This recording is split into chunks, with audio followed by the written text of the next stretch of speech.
all to this webinar session organized by ICSI IIP. At the outset, I thank ICSI IIP for their invitation to me to speak here. I also thank all of you for your attendance. Friends, today our topic is IBC provisions from the perspective of bankruptcy process for PG to CD, personal guarantor to corporate debtor. Okay. The IBC, as you know, IBC aims to resolve the financial stress of any entity through a time-bound process for maximization value of the asset. This particular provision for insolvency resolution and bankruptcy for the individuals and partnership firms are provided under Part 3 of the code, and this part till now is not completely notified. As such, what's happening? Till now, the insolvency resolution for the individual and partnership firms are not governed under the code, IBC, except this personal guarantor portion, personal guarantor to CD. Personal guarantor is also an individual, so for them only, government has notified certain parts of that Part 3. Okay. You know, this Part 3 has been notified with effect from 1st December 2019, whereas IBC was notified and effective from 1st December 2016. And, you know, I mean, so there you can see there is a gap. So initially, at initial stage, there was no, there is no notification as such for this provision for addressing the insolvency and bankruptcy, insolvency resolution and bankruptcy for the PG to CD, which is made available only with effect from 1st December 2019. Necessary amendments was made in the code under section 2, which stipulates the applicability of the code by incorporating the word corporate personal guarantor to corporate debtor. So now the code is also applicable for the personal guarantor to corporate debtor.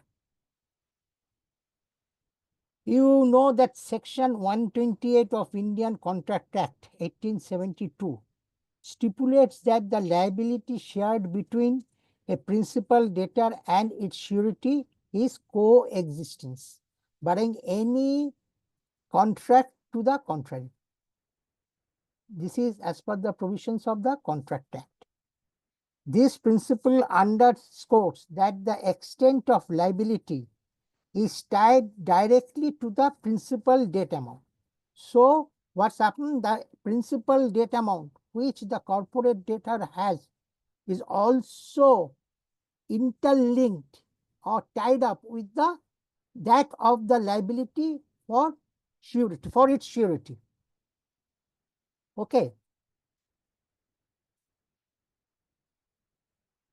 Since the insolvency proceedings on CD and PG are interwoven pursuant to a common debt, so Government of India introduce or make this part of this portion of Part 3 effective for the personal guarantor to the corporate debtor.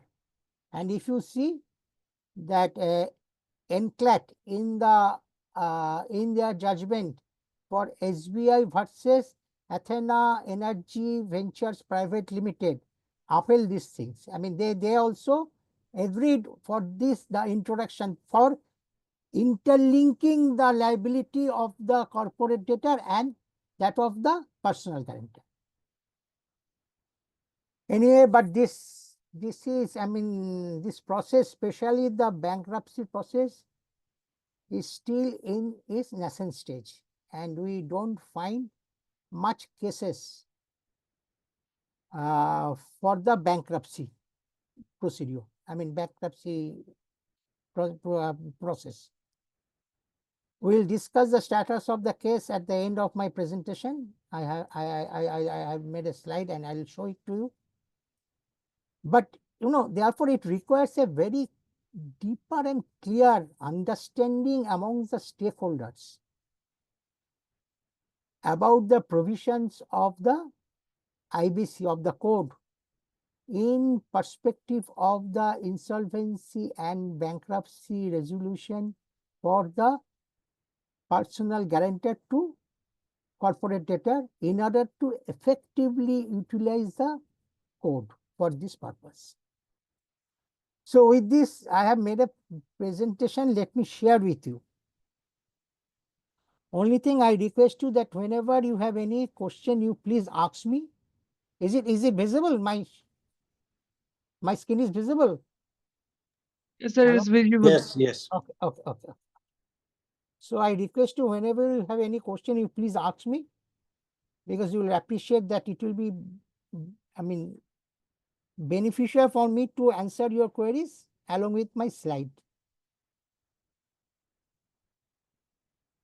Just a minute. Okay.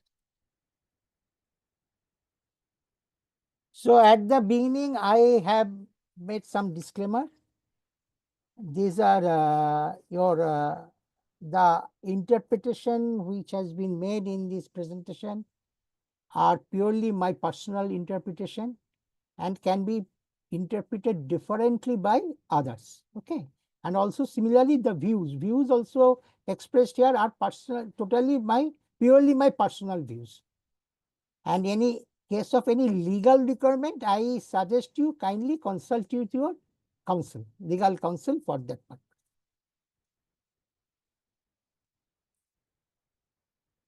Yes, friends, before I go to the main topic, I want to discuss with you the IBC objectives.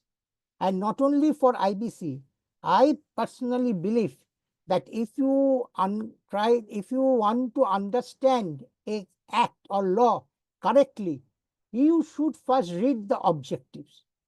You should first understand for what position, circumstances, Government of India has introduced this particular act, and what it is meant for. What benefit government expects out of by introduction of this act. Generally, the objective portion of the act is given in the preamble section.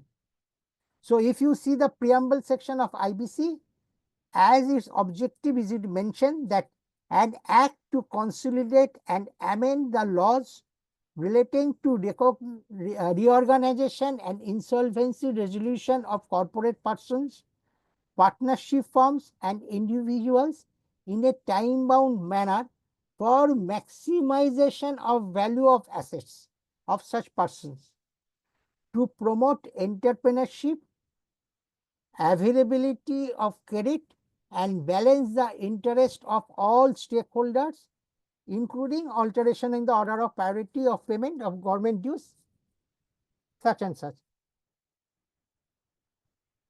So, if you see the position before introduction of IBC, you will find there are number of acts available in the country to address the insolvency or bankruptcy or winding up, whatever you say, process for the entities. And the main problem was that these acts were not complementary to each other. They are totally independent. For example, I can say that, the Sikh company reconstruction, Sikh Company Industrial Act is meant for the companies, industrial units who has gone to bankruptcy. Then Provincial Insolvency Act, Presidency Town Insolvency Act for the individual members. Even our Companies Act also address the winding up provision for the company, corporate. So since these acts are not complementary each other. You know, this was happened that suppose one litigant understand that order may come against me, he can file the case under the umbrella of another act. You get me what I try to say? Since these are all independent acts, so it is possible for the litigant to again shift his case to the other act, as a result of which the litigation process becomes a long run process. And absolutely, since it is a long run litigation, it is not a cost effective one.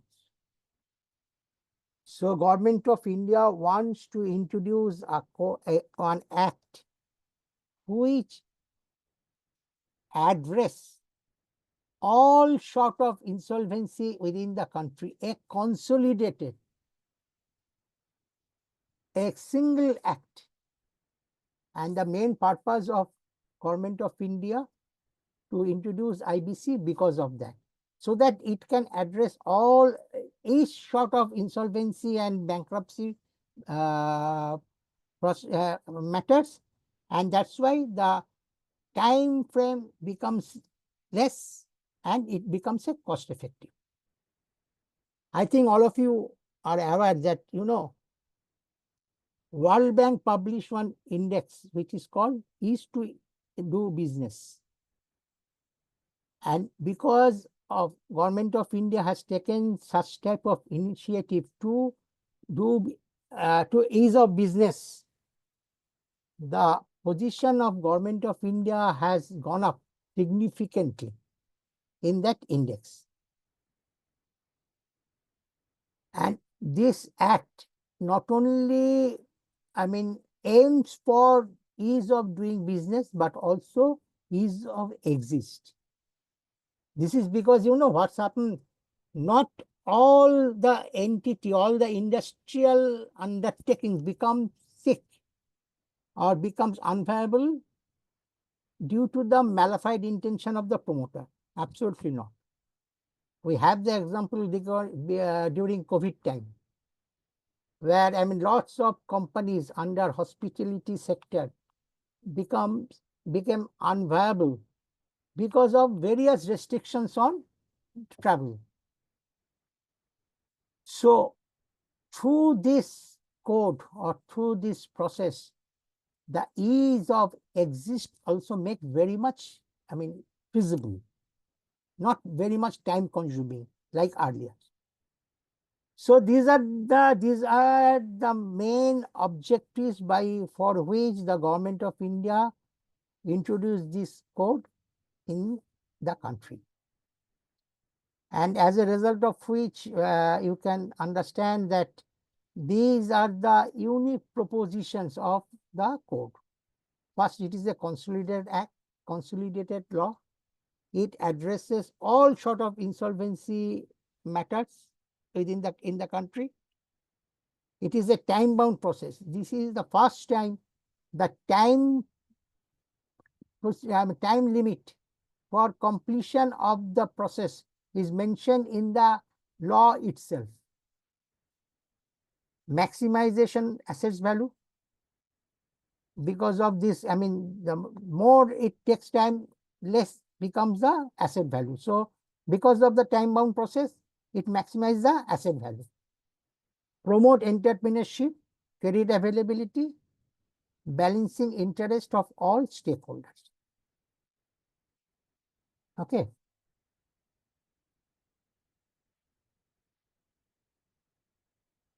You know, as I already told you that this part of the code was not available since beginning. Since the introduction of IBC provisions in the country, this part 3.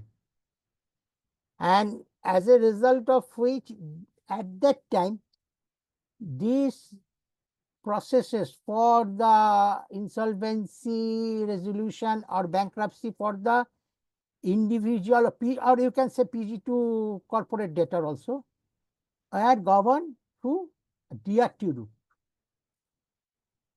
So whenever the banks want to file cases, they file it to DRT, Debt Recovery Tribunal. But after the notification of this portion of Part 3, 90% of the applications are now filed with NCLT. So you know what's happened at the initial stage of IBC. There was a huge haircut faced by the financial lenders, who are mostly public sector banks, while approving the resolution plan for the corporate debtor. And as a result of which they suffered a massive credit loss, which jeopardized the exchequer. Now the study group for IBC, working group for IBC, they observed that these public sector banks mostly granted loan to the corporate debtor because of the personal guarantee provided, or you can say surety provided by this personal by this guarantor, who is an individual. So based on their surety, the public sector banks provide loans to them. So they recommended to the government for the introduction of that portion of Part 3. Part 3 generally talks about the entire thing, and the resolution process, insolvency resolution process and bankruptcy for the individual and partnership firm.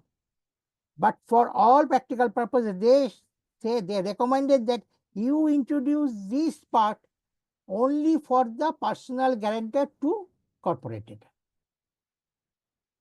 So accordingly, Government of India introduced this Part 3 for the personal guarantor to corporate debtor. And you know, after introduction of this, or after notification of this part, this portion of the part, there was a hue and cry. I'm sure you heard about Lalit Jain, then Dilip B. Judge Jaworski, SLP filed with Supreme Court, challenging the constitutional validity of the court by introducing or by affecting this part of Part 3. And Apex Court, Apex Court ordered in favor of the court. Apex Court ordered that there is no violation of the Constitution by introducing of these things. So if you see the notification, if you see the timelines for notification of personal guarantor, you can see that on 26th April 2019, draft regulation for insolvency and bankruptcy process of personal guarantor of corporate debtor was introduced.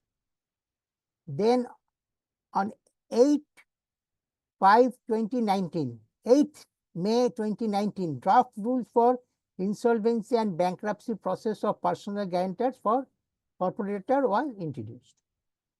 Then 15/11/2019, sections of code and rules for personal guarantors notified by notification number SO 4126E. Then after this notification, 20th November 2019, regulations introduced for insolvency and bankruptcy process of personal guarantors of corporate debtor. Rules and acts are introduced by the government, MCA, and these regulations is framed by the board, that is IBBA.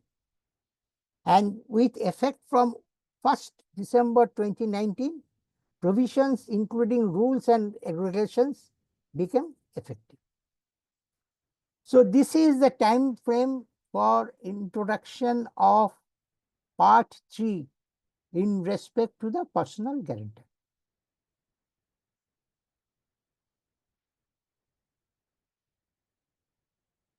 Now, who is considered as a personal guarantor?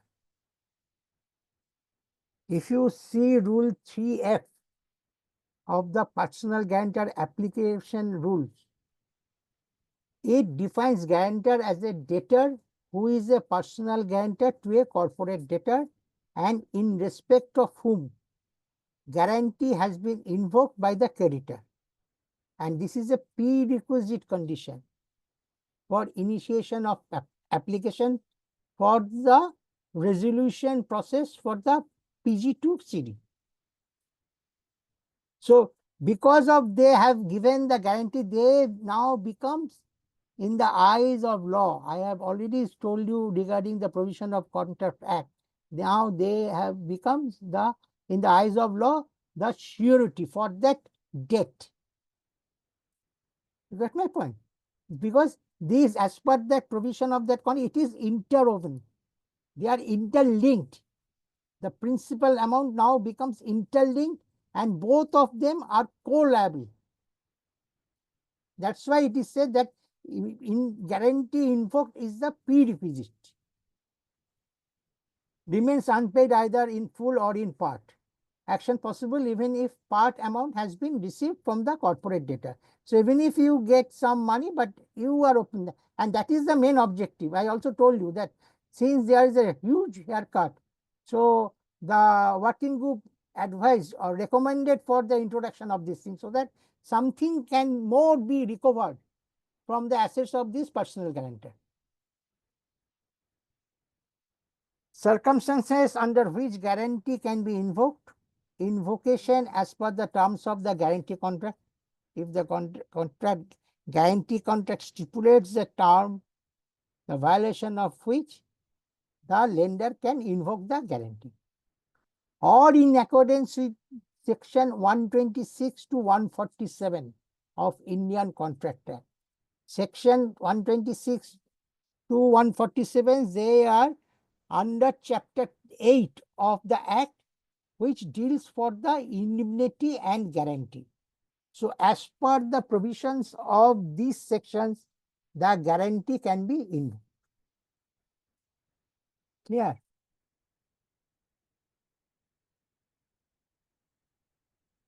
Now, the insolvency resolution process and bankruptcy for the PG to CD, it operates in two stages, like your CIRP. If you see a CIRP case, it also operates in two stages. First, it is, the necessary actions are taken to revive the company, and if not possible, through the resolution plan, revive the company through resolution plan, and if it is not possible, then the corporate debtor or the company go into liquidation. Similarly, here, you know what's happened, that PG to CD first gives the opportunity to mitigate its liability through a repayment plan prepared by him.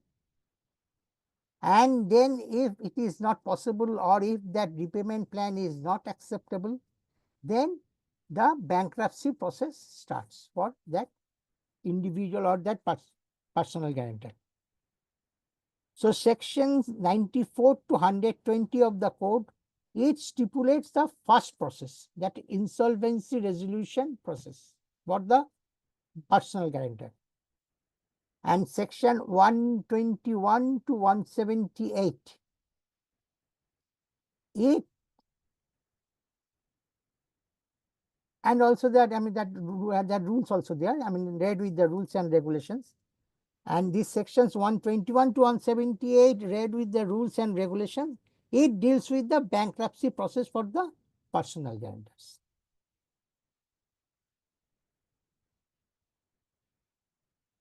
Now, who can file the applications and under what circumstances? We have already mentioned, I have already mentioned that the prerequisite for the application is the invocation of guarantee. Now, how, who can file this application and how it is filed?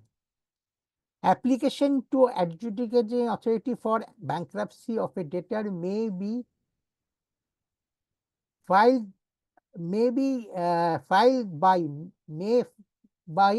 a creditor individually or jointly with other creditors or the personal guarantor himself. So, the lender creditors can either himself or jointly with other creditors can file this application.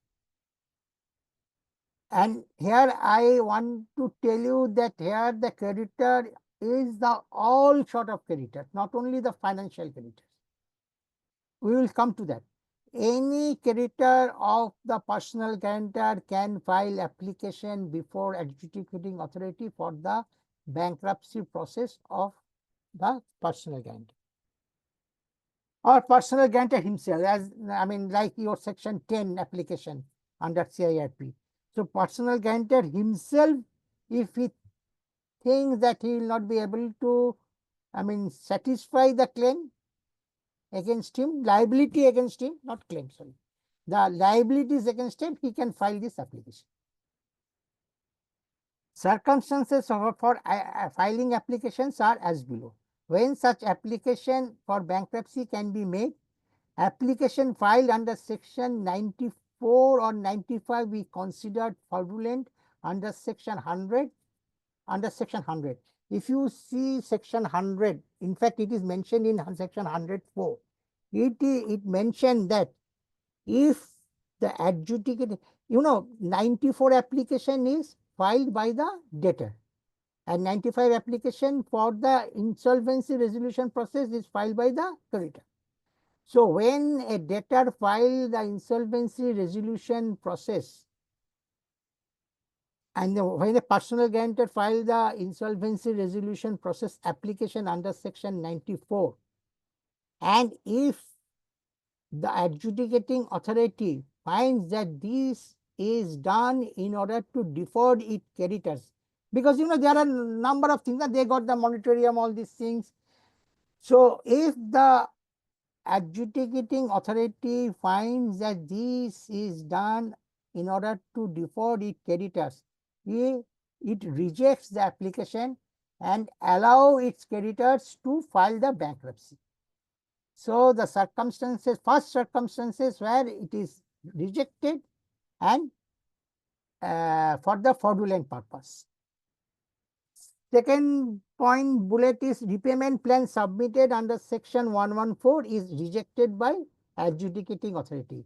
Suppose a repayment plan is given, but if adjudicating authority consider that this repayment plan is not feasible, here also the adjudicating authority can reject that plan and allow its creditors to file the bankruptcy against that personal guarantor. Sir, can I ask a question? Sure, sure. Sir, I'm Anuradha Bisani from Hyderabad, Yes. IP. Tell me. Sir, you said to initiate this application under section 94 or 95, there is a deemed provision of invocation of bank guarantee, invocation of Not bank guarantee, invocation of guarantee. Yeah. So Yes. in that case, when do you deem it to be invoked? You know what's happening if when a lender wants to file application under section 95, he has to give a notice to the personal guarantor. It is under form B, where it categorically says he mentioned the conditions mentioned in the guarantee contract, where generally it is mentioned that any outstanding dues of the corporate debtor will be paid forthwith. So, it demands that money from him, and if it is not paid within 10 days, I think he has 10 days, then it deemed to be invoked. His guarantee is invoked by the lender. Sir, that is the demand notice under Not demand, notice under form B. Yes. Tell me. Yeah, so that is under IBC, sir. Suppose I had given him a legal notice earlier. So will that be considered as an invocation of guarantee? No. Not under IBC. For IBC, you have to, follow the procedures mentioned. Okay. So in IBC, it is categorically mentioned that you have to submit the form B. You can mention there that we have given you the earlier legal notice, everything. but Form B is mandatory. So for the purposes of limitation, we have to consider the issuance of Form B, demand notice. Yes. Correct? Okay. Yes. Yes. Okay. For IBC purpose. What IBC you are saying, purpose. that is a civil suit. Recovery suit. That is different. I'm not talking about that. That point. That is different. Civil debt recovery suit is different from IBC. IBC is not meant for recovery per se. Okay, maybe ultimately it recovered the money, but IBC per se is not for recovery. Yes, sir. So IBC has the procedures you have to follow. So for IBC procedures, in order to file Section 95 application, he has to, send the Form B to the guarantor. Okay, sir. Clear? Thank you. Thank you. Thank you. Similarly, if no repayment plan approved by the creditor, suppose the PG has submitted some plan, repayment plan, but it is not approved, or no meeting of creditors is summoned by RP and A passed the order based on report of RP. Then under these circumstances also, the application can be filed. Repayment plan approved earlier has not been implemented completely and an order has been passed by AA, adjudicating authority. In all the above cases, the application shall be filed within 3 months from the date of order under section 104, 115, 118(3), permitting the guarantor or creditors to file application for bankruptcy. So here that what you are saying, that madam said, here the limitation period is 3 months from the order, where adjudicating authority categorically said that the creditors can file the application for bankruptcy. Okay, any question you have? Okay. So as I said that the application can be filed either by creditors or by the personal guarantor himself. So the conditions for creditors for to file this application are as follows. Application to be filed in the prescribed Form B and in prescribed fees, rupees 2000, as provided in Rule 7 of IBC application to AA for bankruptcy process for PG to CD, Rules 2019, and notified by MCA dated 15/11/2019. The creditor will serve a copy of the application to the debtor and the corporate debtor. Debtor means here it is personal guarantor. In case application is filed jointly by creditors, they can nominate one among themselves to act on behalf of all. Application shall be accompanying with following documents and will provide following information. All records of insolvency resolution process and copy of application under 94 and 95. Copy of the order passed by AA under chapter 3. That all order we have already talked about. All documents evidencing existence of debt and default. IT returns, computation of income, bank account statement of personal guarantor if available, and contract details of the personal guarantor. Ownership and title documents of all assets if available. Application for bankruptcy in case of personal guarantor is deceased can be filed against his legal representative. Here it is a, change for the insolvency resolution process for the PG, where it is totally silent, and generally the court, they don't allow to file application against the legal heir. But here it is categorically said that if the personal guarantor has expired, then legal that this bankruptcy application can be filed against the legal representative. Okay. And now the conditions for filing application by the personal guarantor. Application to be filed in the prescribed form, Form A, and with prescribed fees, rupees 2000, by the Rule 6 of the IBC application to AA for bankruptcy process of PG and notified by MCA on 15/11/2019.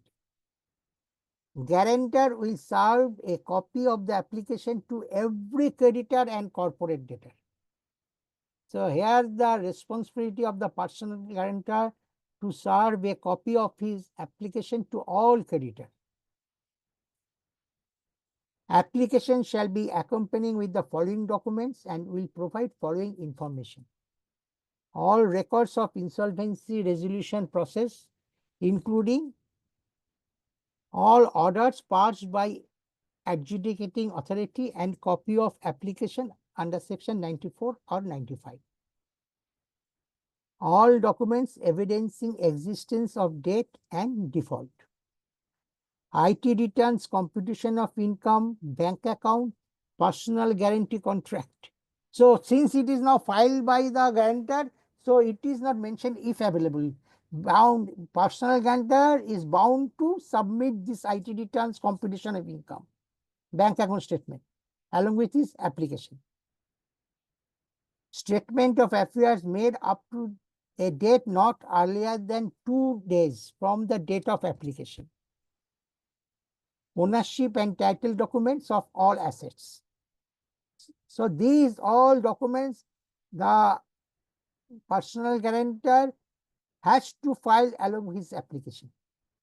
The personal guarantor may propose an IP as the bankruptcy trustee in the application. Personal guarantor cannot withdraw the application without the leave of adjudicating authority. In case of creditor also, I think they cannot withdraw the application without the leave of adjudicating authority.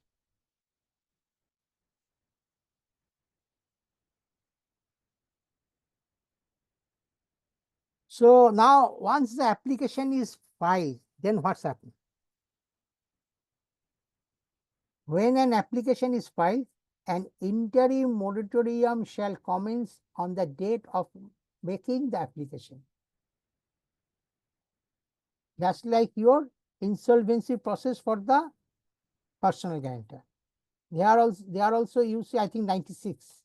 Section 96 says that an interim moratorium will start from the date of filing the application. Here also, when the application is filed, a interim moratorium starts against that personal guarantor. During the interim moratorium period, any pending legal action or proceedings in respect of any property and debt of the debtor shall be deemed to have been stayed. I mean, it maintains the status quo position. The creditors of the debtor shall not initiate any legal action or proceedings against any property of the debtor in respect of any debt. So these are the outcome of the interim moratorium which is imposed on making the application. On filing the application, it starts. Where the application has been made in relation to a firm, the interim moratorium under this subsection shall operate against all the partners of the firm as on the date of making the application. So all partners are covered by this. The provisions of this section shall not apply to such transactions as may be notified by the central government in consultation with any financial sector regulator. The interim moratorium shall cease to have effect on the date of commencement of bankruptcy. So once the order for bankruptcy is passed by the adjudicating authority, this interim moratorium comes to an end. But okay, then the moratorium starts for the personal guarantor. But no more that position is no more called as the interim moratorium. It comes to an end. Bankruptcy order and its validity. adjudicating authority shall pass bankruptcy order within 14 days of the application. As per section 126, the bankruptcy order should be passed, by the adjudicating authority within 14 days from the day of application. But frankly, reality, it is not the position. We will discuss this. We have some slides to discuss the position. But as per code, this is the, position that within 14 days, the adjudicator has to pass the order. Section 125 provides for IBBI nomination or confirmation of IP before appointment by AA. However, Rule 8 of IBC application to adjudicating authority for bankruptcy process for PG to CD rules 2019 said no such confirmation from IBBI is required. An appointment would be done based on IBBI panel shared with adjudicating authority. So all of you know that presently, though the court says that, okay, on receipt of this application, A will ask the board to nominate a IP who doesn't have any disciplinary action against him, and the board within 10 days, confirm the name. But as per this Rule 8, it is categorically mentioned that there is no need to follow this process because the IP for as the bank trustee will be selected from the panel prepared by the IBBI and shared with the adjudicating authority. A shall provide a copy of application for bankruptcy and copy of the order to the bankruptcy trustee, and all creditors within 7 days of the order. So when the order for bankruptcy made by the adjudicating authority, the adjudicating will provide the application copy and the order copy to the bankrupt. To the bankrupt means that personal guarantor. To the trustee, who has been appointed as the IP who has been appointed as trustee, bank, and all creditors of the guarantor, personal guarantor, within 7 days of the order. And practical things that they generally upload the order in the website. The bankruptcy order will continue to have effect till discharge order 138 is passed. So till that date, the bankruptcy will continue.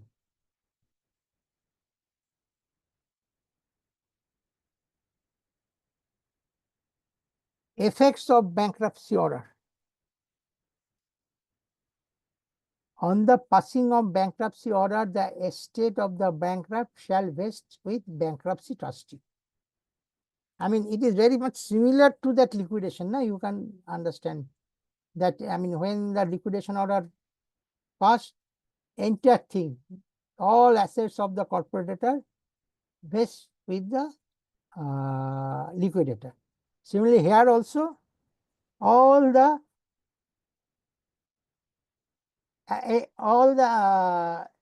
assets, estate of the bankrupt shall vest with the bankruptcy trustee. The estate of the bankrupt shall be divided among its creditors. The creditor shall not initiate any action against the property of the bankrupt in respect of such debt. The creditor shall not commence any legal. This is the moratorium. After the interim moratorium, section 8, 128 provides this immunity to that personal guarantor, or you can say bankrupt. So what are those immunities? That creditor shall not initiate any legal action against the property of the bankrupt in respect of such debt. The creditor shall not commence any legal proceedings except with the approval of adjudicating authority and on such terms as may be imposed by adjudicating authority. Moratorium shall not affect the rights of a secured creditor unless relinquished in favor of bankruptcy trustee. So here, if a secured creditor say that I will not relinquish my right, security right to the trustee, bankruptcy trustee, he will not be considered for the repayment out of the estate. But this moratorium will not be, applicable for him. It will not be applicable for the secured creditors who has not relinquished his right, security right. No interest would be payable to secured creditors after bankruptcy order if he does not take any action to realize security interest within 30 days from the BCD, bankruptcy commencement date. So whether you will relinquish your right or not, you have to communicate within 30 days from the bankruptcy commencement date. That is from the bankruptcy order passed by the adjudicating authority. If you have any question, please ask me, okay? Disqualifications and restrictions on bankrupt during the process. Now, bankrupt got some immunity through section 128, or we have seen earlier interim moratorium section. But side by side, there are some restrictions or something he is barred to do as per the provisions of the code. Effective from bankruptcy commencement date, any disqualification provided in any other statute, such as Contract Act, will be applicable to him. You know, as per the provision of the Contract Act, a undischarged bankrupt cannot enter into any contract with anybody, with anyone. So, though that disqualification is mentioned in the Contract Act, but for the purpose of IBC also, that disqualification will be applicable. So that personal guarantor during that process of bankruptcy process cannot enter into any contract with anyone. And similarly for other if there is any law or act where some disqualification is mentioned for the undischarged bankrupt, that will also be applicable here. Further, he cannot be appointed or acting as trustee or representative in a trust, estate, or settlement. He cannot hold a public office for which the appointment is done by elections. So any public office where the appointment is through election, your municipality, then also cooperatives. So anything where the position is held by virtue of an election, he cannot hold that office. He is not eligible for that. Cannot be appointed or acting as a public servant. Cannot act as a director or take part directly or indirectly in formation, promotion, or management of a company. Cannot create any charge on the estate or take further debt unless bankruptcy trustee's specific approval. So, in order to take any further debt, he requires the approval from the bankruptcy trustee, specific approval from the bankruptcy. This should be on a case-to-case basis. It should not be a general approval. It should be a case-to-case basis approval. Cannot enter any financial or commercial transaction of rupees 1 lakh or more without informing all parties that he is undergoing bankruptcy process.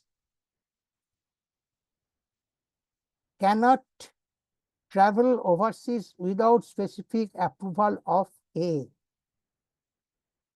He is barred to make any contract, but for any commercial transactions, other than making contract, more than 1 lakh, he has to inform all the parties about his present status, and then only he is allowed. These disqualifications are only till bankruptcy order is recalled or modified, or till a discharge order is passed under section 138. So if the bankruptcy order is recalled, suppose, that creditor said, okay, we have made a settlement, will not go for it, and the adjudicating authority recalled its order, or if the adjudicating authority modified his order by which that personal guarantor is relieved, or till the discharge order is passed under section 138, all these restrictions or disqualifications will continue, will remain valid for the personal guarantor. Okay.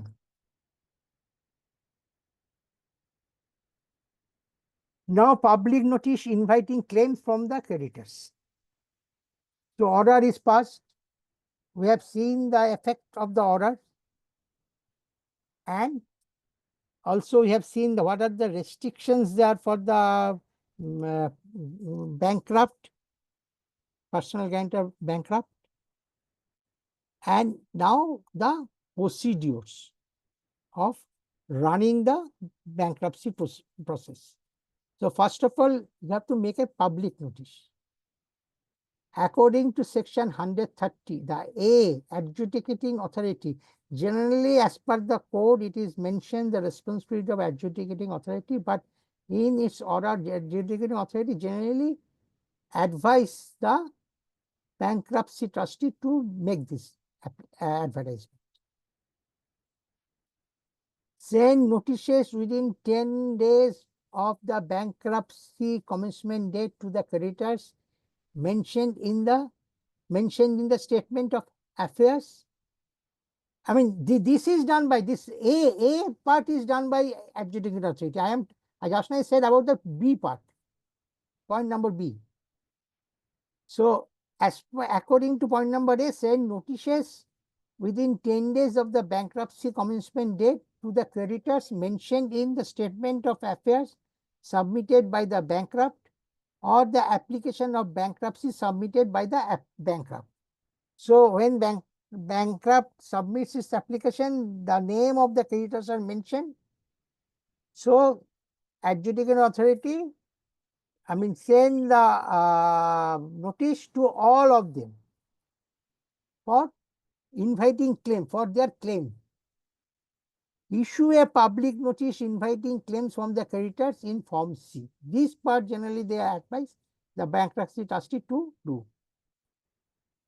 The public notice shall include the last date up to which the claim shall be submitted, and such other matters and details as prescribed, and shall be published in leading newspapers, one in English and another in vernacular, having sufficient circulation where the bankrupt decides. Like your CIP process, no? We have to make the public, we have to give the public notice in the newspapers where the registered office of the corporator is situated. Here it is said that where the bankrupt resides and place of residence of the bankrupt, in that area, the leading newspaper should carry this public notice. Affixed on the premises of the adjudicating authority and placed on the website of the adjudicating authority. So, all these formalities one have to follow for providing the public notice to the creditor for inviting their claims from them.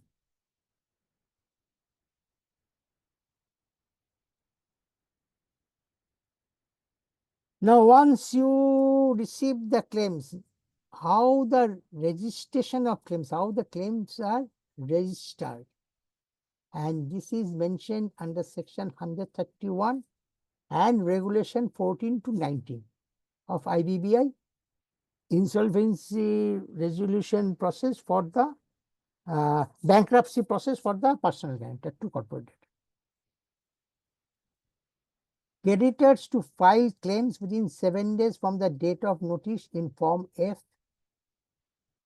either by electronic means, registered post, pieced post, or courier.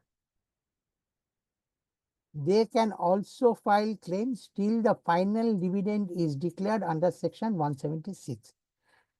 So filing of claim can be done both through soft copies or through hard copies, either by electronic means, through email, everything, or by the registered post, speed post, courier. The creditors can file their claim. The bankruptcy trustee shall give notice to each creditor to submit proof of debt. These creditors would be taken from statement of affairs or application filed. You know what's happening? I mean, many times it is seen that the some may overlook the notice which is published in the newspapers. So it is mentioned that bank trustee shall, it is a mandatory duty on the bank trustee to give notice to each creditors to submit proof of debt, I mean, submit their claim, and the list is to be taken from the statement of affairs or from the application file. The list, the name of a creditor which is appearing either in the statement of affairs or bank statement application file. If he doesn't submit his claim, it is the responsibility, mandatory shall give notice to them for filing their claim. Proof of security interest would be filed by creditor in 30 days from the service of notice, and in case not filed, then bank BT shall sell the property after taking approval from the adjudicating authority. And when this claim and this notice is sent to them, the creditor has to file proof of claim.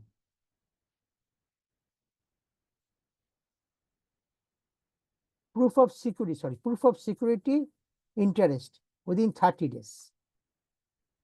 And if they don't do that, the bankruptcy trustee is free to sell those property or take this property in the bankruptcy trustee estate, but he has to take the approval from the adjudicating authority for that.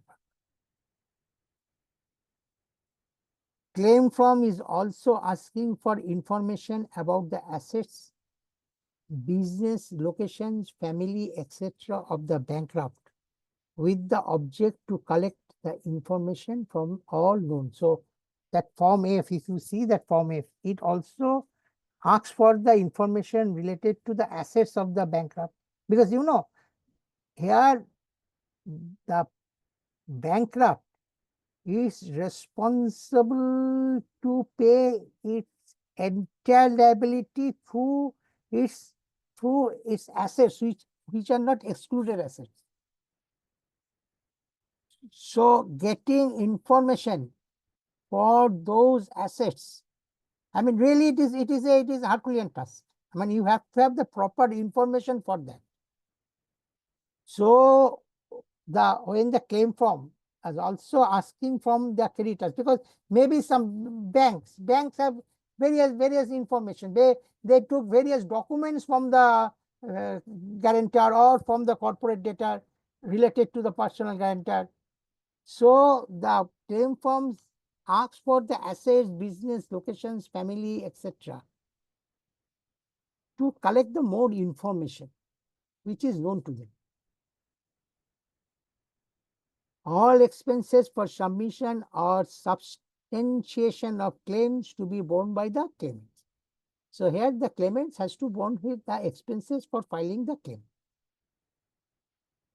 Where secured creditor realizes his security, he will submit proof for the balance amount due from bankrupt. Mutual credit on account of mutual dealings would be set off and claim would be proved for the balance after adjustment of mutual credits. So, uh, if the creditor, if he does not relinquish interest, but if that if he has some claim for which he is not secured, he will submit the proof. He has to submit the proof for that unsecured part of the claim to the bankruptcy trustee, so that he will consider that portion in the statement, in his claim statement. Okay. Debt becoming due after the application of bankruptcy is filed and the claimant had the knowledge of that application would not be considered by the bankruptcy trustee. So any debt becoming due after the application, and if the claimant has knowledge that yes, application is filed, then that claim will not be considered by bankruptcy trustee. But here also I want to say that look, all these things, practically these all requires the this should I what should I say? These for this many application petitioner IA are filed, interlocutory application are filed, and these decisions are generally taken by the adjudicating authority. Adjudicating authority directs the trustee to consider or not to consider that. Creditors may provide some additional information also. If it is not mentioned in the form, also they are free to provide that additional information.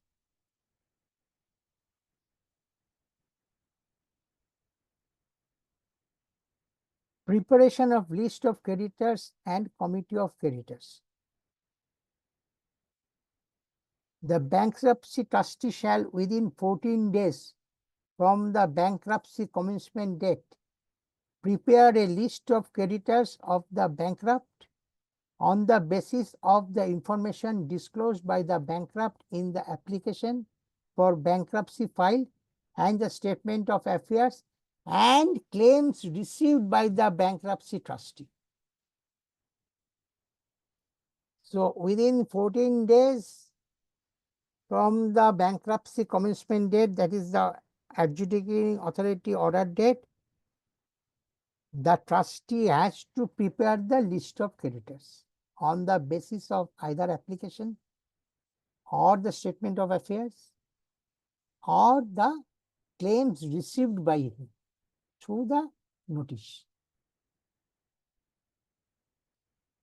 The bankruptcy trustee shall, within 21 days from the bankruptcy commencement date, issue a notice for calling a meeting of the creditors to every creditor of the bankrupt as mentioned in the list prepared. So the first meeting has to be called within 21 days from the BCD. The notices issued shall state the date of the meeting of the creditors, which shall not be later than 21 days from the bankruptcy commencement date, be accompanied with forms of proxy voting, specify the form and manner in which the proxy voting may take place. So these are the documents you have to submit along with the notice. And one of these is the proxy voting form. The bankruptcy trustee shall be the convener of the meeting and of the creditors and shall decide the quorum for the meeting of the creditors and conduct the meeting only if quorum is present. So here the decision for quorum will be taken by the bankruptcy trustee. And he will be the convener for the meeting. So, sir, there is no requirement of minimum number of members to be present? Who has to No. decide the Yeah, quorum? no. Here it is mentioned that the trustee will decide. Sorry. I can decide 1, 2, whatever, if I'm a Yeah, but you bankruptcy have to trustee. you have to justify your decision. Suppose there are I mean, what should I say? There are 20 creditors. Hmm. You cannot say that one I will consider. You have to justify it, but the court says that it will be decided by the trustee. Okay. Generally, I mean, for all practical purposes, it considers 33%, since it is mentioned in other provisions of the code. You get my point? Yes, sir. But here you have the liberty to decide for the quorum. But definitely you have to justify. If somebody asks you why you have considered this question only for the quorum purpose, you have to justify. If you have justification, you can do that. Okay, sir. The following business shall be conducted in the meeting of the creditors in which regard a resolution may be passed. A. The establishment of a committee of creditors. Any other business that the bankruptcy trustee thinks fit to be transacted. So, this meeting is for the creditors, okay, all creditors. Now, in the first meeting, they will establish a committee of creditors for the transaction. Any other business that bankruptcy trustee thinks fit to be transacted, okay. The bankruptcy trustee shall not adjourn the meeting of the creditors for any purpose for more than 7 days at a time. So, there is also a stipulation on adjournment. Every creditor mentioned in the list or his proxy shall be entitled to creditor mentioned in the list or his proxy shall be entitled to vote in respect of the resolutions in the meeting of the creditors in accordance with the voting shares assigned to him. There, madam, what's happened? The bankruptcy trustee may decide quorum on the basis of number. Okay, Or sir. bankruptcy trustee can decide quorum on the basis of voting share. So whatever you do, you have to justify yourself, and accordingly, I mean, the quorum will be determined. Okay. Yes, sir. My concern was, sir, if a quorum can be decided by the bankruptcy trustee and he's the convener of all the meetings, then don't you think the decisions taken will be biased? Because suppose I have 100 members as my creditors, Hmm. I will choose say 20 as quorum. Yes. And I know those 20 will not create trouble for me. So Okay. every time I want to take a decision, I know these 20 are with me, so I'm not bothered about the other 80. Now, madam, here I have a point. First of all, you said 20 numbers. Okay. Yeah, yeah. But you're not specifying the name. Okay. So how do you know that this 20 number, who will be counted into? So any 20 numbers will come and the quorum will be formed. Yes, sir. That is okay. See, but I know some 20 members are with me. Huh? Okay. So I can constitute 20 as quorum. Okay. But my question is when we make decisions, so Huh? for the decisions, is the 66% or 33% or 51%, anything like Right. this is mentioned? No, percentage is not yet mentioned, I think. Only that uh, change should be done through 75%. That's all. Otherwise, Hmm. percentage is not, I have not seen. Let's go through it. I cannot Oh, okay. remember. Sure, sir. Sure, sir. Because I'm telling you that this is very nascent stage. I mean, not many cases till now on the bankruptcy process. Yes, sir. At least I am not aware of any bankruptcy processes there. So I personally submitted a report under section 106, and Mhm. that much only. I mean, after that, the bankruptcy will start. But I am not aware any bankruptcy processes there. Maybe we have to check the rules and regulations also, probably. Rules and regulation is mentioned. Okay, let's continue and we'll see. Okay. Yes. Yes, sir. Okay. Acha, the following creditor shall not entitled to vote. Every creditor mentioned in this. The creditor shall not vote, shall not be entitled to vote in respect of a debt for the unliquidated amount. Okay. And this is very important part. The following creditors shall not be entitled to vote. Creditors who are not mentioned in the list of creditors, and those who have not given a notice by bankruptcy trustee. So the name of the creditors who are not featuring in the list, whatever may be the reason, maybe rejected his claim bankruptcy trustee, but the name of the creditor is not featuring in the list of creditors, are not entitled to make any vote,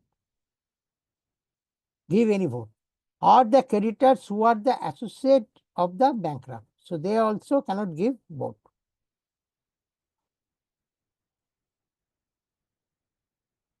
Functions of bankruptcy trustees.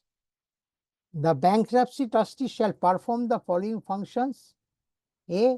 Investigate the affairs of the bankrupt, realize the assets of the bankrupt, and C. Distribute the asset of the bankrupt. So mainly these three functions are mentioned in the code as a function of the bankruptcy trustee.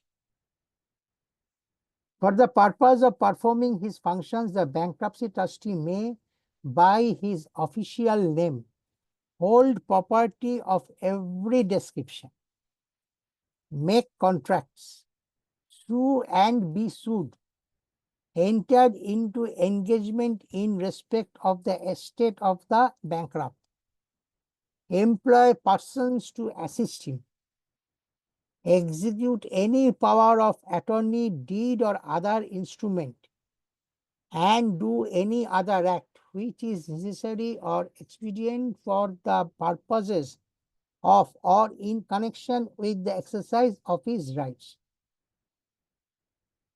So you can see here the what should I say? The ambit, I will not say the power, the ambit of the bankruptcy trustee is larger than that of the liquidator. I think it is the clubbing of the ambit of resolution professional plus liquidator. Something is mentioned here, no? That he can do that.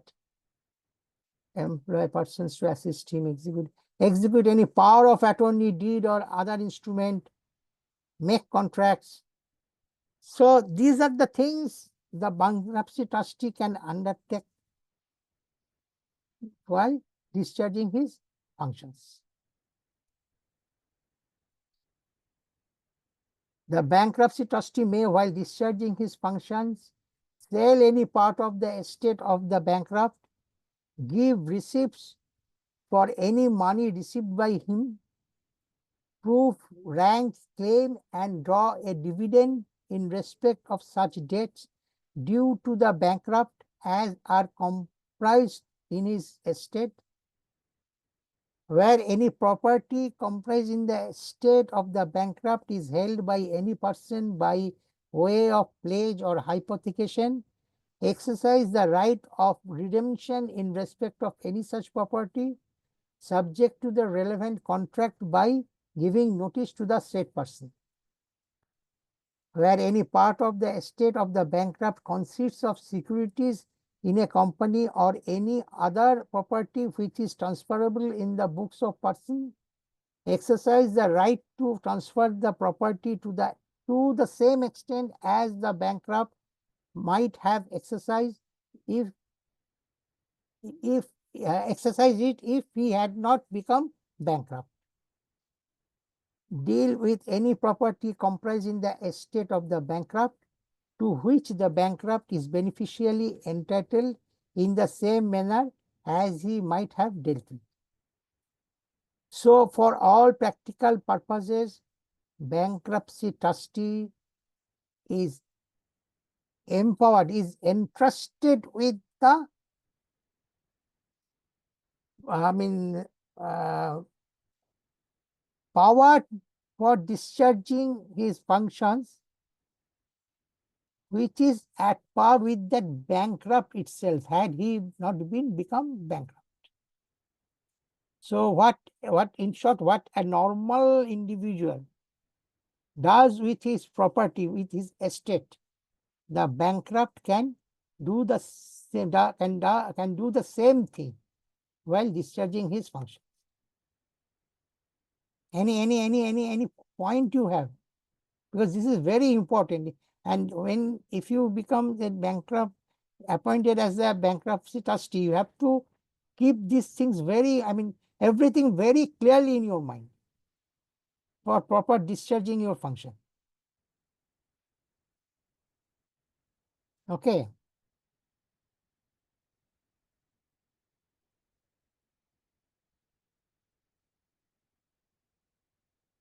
The bankrupt shall assist the bankruptcy trustee in carrying out his functions by giving to the bankruptcy trustee the information of his affairs, attending to the bankruptcy trustee at such time as may be required, giving notice to the bankruptcy trustee of any of the following events which have occurred after bankruptcy commencement date.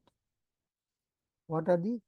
Acquisition of any property by the bankrupt, devolution of any property upon the bankrupt, increase in the income of the bankrupt, doing all other things as may be prescribed. So for all these things, the bankrupt has to intimate the bankruptcy trustee. Sir, I have a question here. Yeah, tell me. Sir, when we say devolution of any property upon the bankrupt, Ah, okay, so will this be considered for the purpose of assets for distribution also? yes, of course. It will. That's why I'm saying this is Yeah. important, because it will then be considered as a liquidation estate, Right. except for the excluded assets. That's Everything, always there, sir. everything will not come under bankruptcy estate. Okay. So suppose by way of a will, if he gets some property, Ah, so even that has to be included in the liquidation yes, estate for the purpose yes, of distribution. yes. To the extent of his share, yes. Yeah. Okay. To the extent of his share, yes. The bankrupt shall give notice of the increase in income or acquisition or devolution of property within 7 days of such increase, acquisition, or devolution. So time frame is also mentioned. Bankrupt shall continue to discharge the duties even after discharge under section 138. So all this bankrupt responsibility will continue even after his discharge.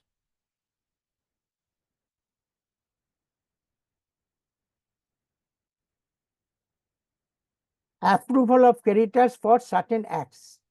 It is, any similar provision you have seen in the CRP process also. RP takes the approval from COC for certain acts.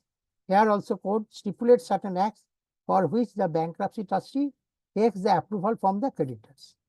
And these are that carry on any business of the bankrupt as far as may be necessary for winding it up beneficially. So any business of bankrupt is there. The bankruptcy trustee can carry on that business ultimately to wind it up, but beneficial wind up of that business. But for that, he has to take the approval. Bring, institute, or defend any legal action or proceedings relating to the property comprised in the estate of the bankrupt. Accept as consideration for the sale of any property a sum of money due at a future time, subject to certain stipulations such as security.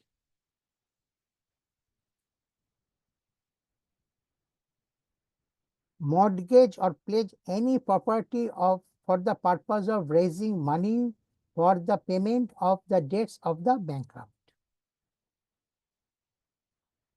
Where any right, option, or other power forms part of the estate right option or other power forms part of the estate of the bankrupt, make payments or incur liabilities with a view to obtaining for the benefit of the creditors any property which is subject to such right option or power. Refer to arbitration or compromise on such terms as may be agreed. Any debt subsisting or supposed to subsist between the bankrupt and any person who may have incurred any liability to the bankrupt. So, subject to the approval of the creditors, the bankruptcy can go for liquid arbitration also. Make compromise or other arrangement as may be considered expedient with the creditors. So, for all these functions, the bankruptcy trustee can do, but he has to have the approval from the creditors. Appoint the bankrupt. Okay. The bankruptcy trustee can also take the service of the bankrupt to supervise the management of the estate of the bankrupt or any part of it, carry on his business for the benefit of his creditors, assist the bankruptcy trustee in administering the estate of the bankrupt. So, for this, I mean, since the bankrupt, actually, basically the owner is bankrupt. So, he is in a better position to know the nitty-gritty of these things. So, bankruptcy trustee, it is open for bankruptcy trustee to engage the bankrupt for monitoring these things or for administration purpose of these things. But for that, he has to take the approval from the creditors first, that whether he can do it or not.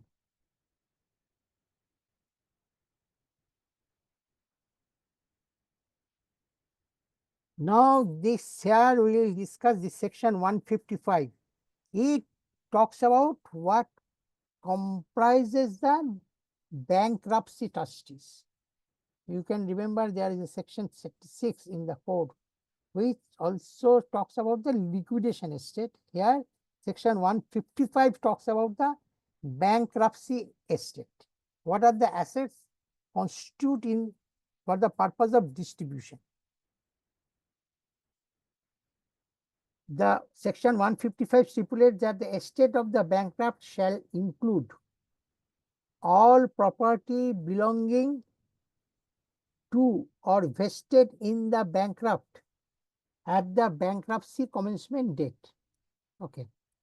The capacity to exercise and to initiate proceedings for exercising all such powers in or over or in respect of property as might have been exercised by the bankrupt for his own benefit at the bankruptcy commencement date or before the date of the discharge order passed under section 138, and all properties by which by virtue of any of the provisions of this chapter is comprised in the estate. Basically, all properties belonging to the bankrupt will come under the estate, except these excluded assets. The estate of the bankrupt shall not include excluded assets, property held by the bankrupt on trust for any other person, all sums due to any workman or employee from the provident fund, the pension fund, and the gratuity fund. Yes, we have also seen this in the liquidation process. Such assets as may be notified by the central government in consultation with any financial sector regulator.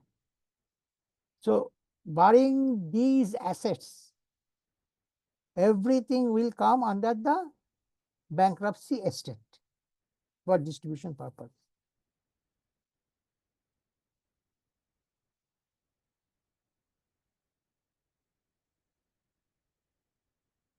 Restrictions on disposition of property.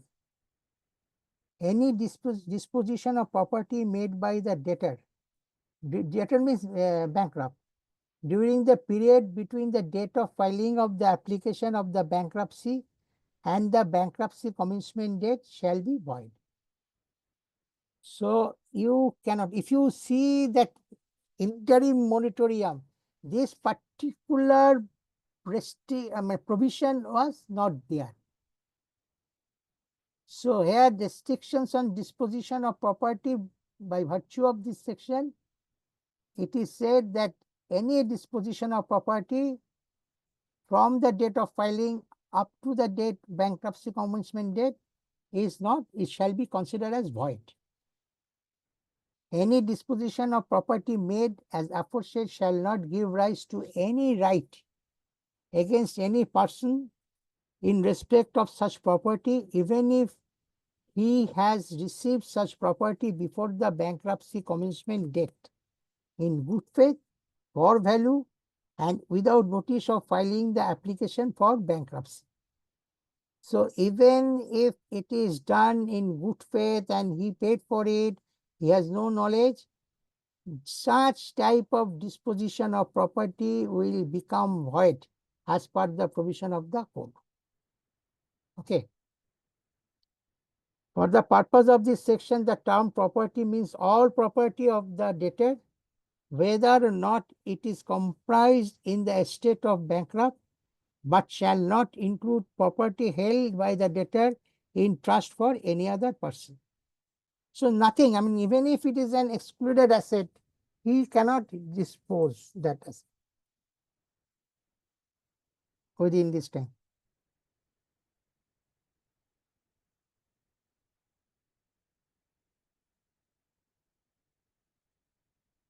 Onerous property of bankrupt. So any question you have, I just pause here for some time, and if you have any question, just, I mean, think over our discussions. If you have any question, you can ask me, please.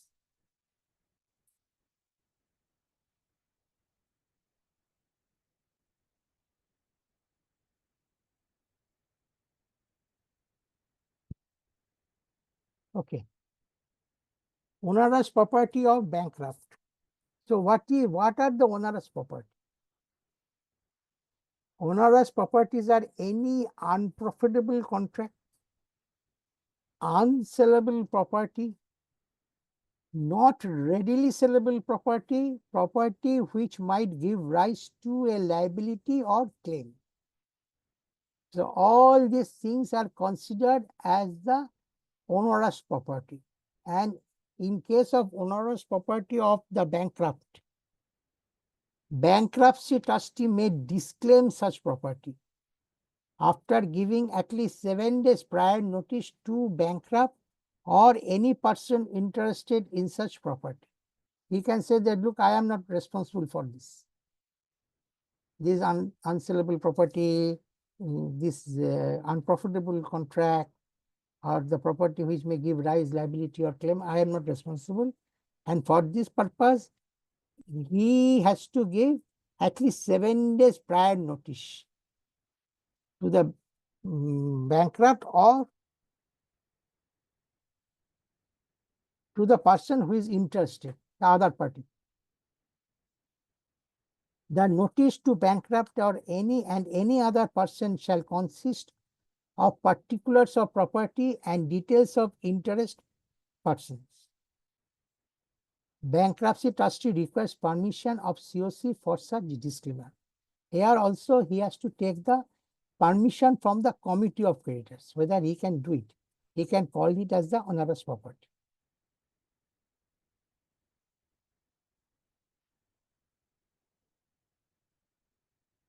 Notice to disclaim onerous property. The notice under Regulation 29(1) shall also be filed with adjudicating authority within 3 days of giving such notice to bankrupt and any other person. So 7 days notice he has to give, and within 3 days of giving this notice, he has to file a copy of that notice with the adjudicating authority. Bankruptcy trustee may give such notice even after taking possession, after tried to sell, or has already exercised rights of ownership on such property. So trustee is free, bankruptcy trustee is free to give this notice even after he tried to sell it. Such notice of disclaimer shall determine that all rights, interests, and liabilities of the bankrupt stands disclaimed, and bankruptcy trustees is discharged from all personal liability in respect of such property from the date of his appointment. An application can be made to adjudicating authority within 30 days by any person from the date of his becoming aware of such disclaimer or the notice of disclaimer, whichever is earlier. So if such notice is given by the bankruptcy trustee, the person on whom this notice is given, he can file an application with the adjudicating authority within 30 days time period for consideration.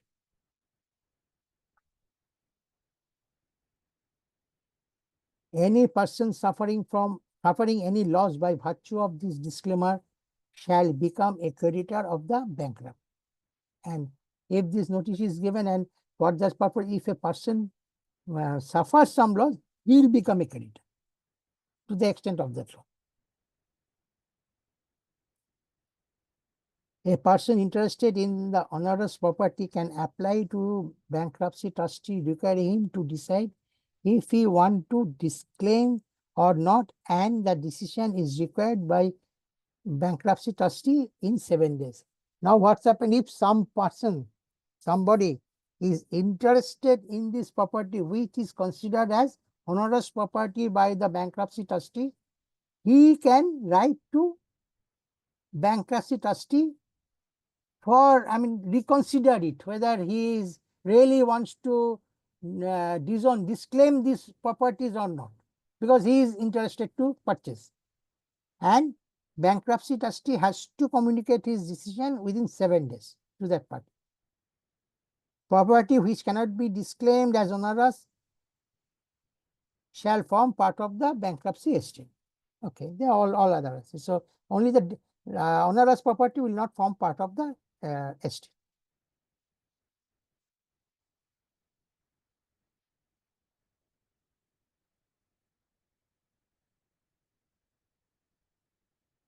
Completion of administration. The bankruptcy trustee shall convey a meeting of the committee of creditors on completion of the administration and distribution of the estate of the bankrupt. So when all the functions are over, the distribution of the estate is also complete, then bankruptcy trustee has to call a meeting of the committee of creditors for committee of creditors on completion. So it is completed, he has to call a meeting and committee of, for the information of the committee of creditors. And now what's happened? Bankruptcy shall provide the committee of creditors with a report of the administration of the estate of the bankrupt in the meeting of the said committee. He has to file a report. The committee of creditors shall approve the report submitted by the bankruptcy trustee within 7 days of the receipt of the report and determine whether the bankruptcy trustee should be released. So actually this is this provision of this section, that completion of admission, this signifies the end of the process, bankruptcy process. So on the basis of the report, the committee of creditors agrees on the completion. Then they have to decide whether they will release the bankruptcy or bankruptcy will continue. The trustee of bankruptcy will continue. So that is meant, according to the COC, that there is some work to be done. Administration is not complete. Otherwise, they will release the bankruptcy trustee. The bankruptcy trustee shall retain sufficient sums from the estate of the bankrupt to meet the expenses of convening and conducting the meeting required under this section during the administration of the estate. Definitely, these are all considered as the bankruptcy cost. We'll see later. Now, this is very important, discharge order. Discharge order of the bankrupt. The bankruptcy trustee shall apply to the adjudicating authority for a discharge order on expiry of 1 year from the bankruptcy commencement date or within 7 days of the approval of the committee of creditors of the completion of administration of the estate of the bankrupt under where such approval is obtained prior to the period mentioned under A above. Sorry, under will be here. Bankrupt where approval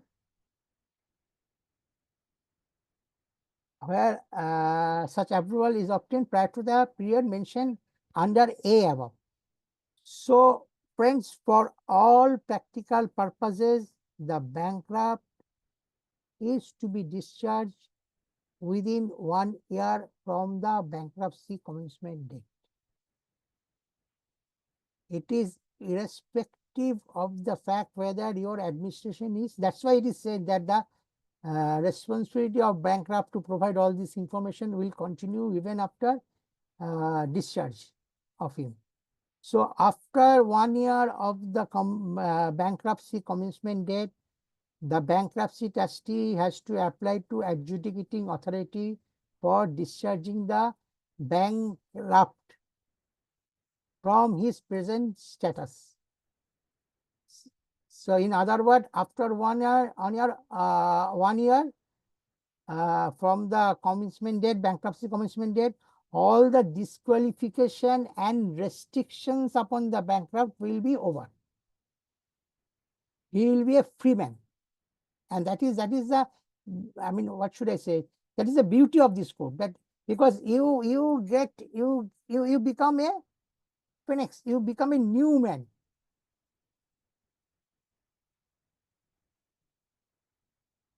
But your procedure is that payment, final dividend, all procedures may continue, and for which we have seen that certain things, I mean stipulation has imposed on the bankrupt, but after 1 year he cannot remain as the bankrupt anymore. The adjudicating authority shall pass a discharge order on an application by the bankruptcy trustee. A copy of the discharge order shall be provided to the board for the purpose of recording an entry in the register referred to in. Board here is IBBA. So, any question you have, because this is very important, I mean, point I am telling you.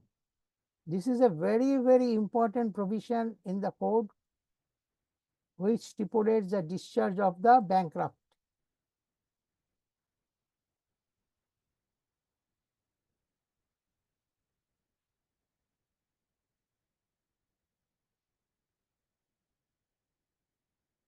So, what is the effect of discharge?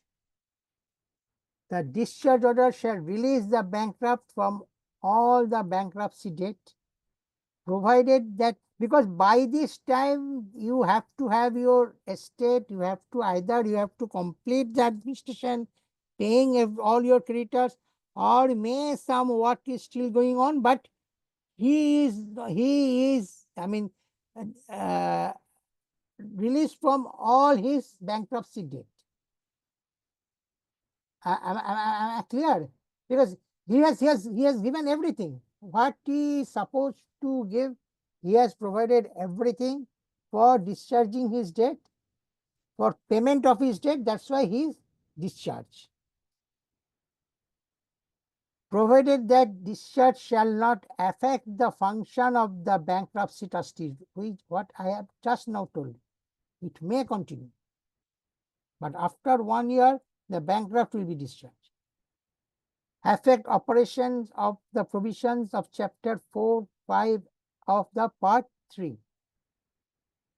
Chapter 4-5 also talks about that all the functions. to be done by the bankruptcy trustee. Release the bankrupt, chapter 4. Just a minute. I'll just tell you, chapter 4.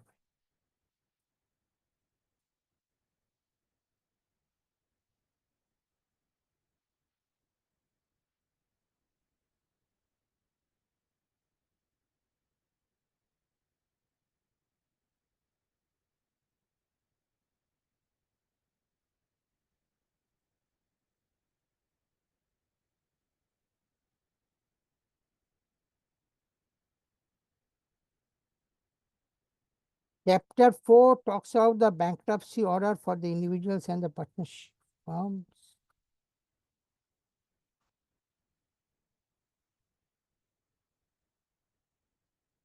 Of application, appointment of profession, bankruptcy order, validity of the bankruptcy, effect of bankruptcy order,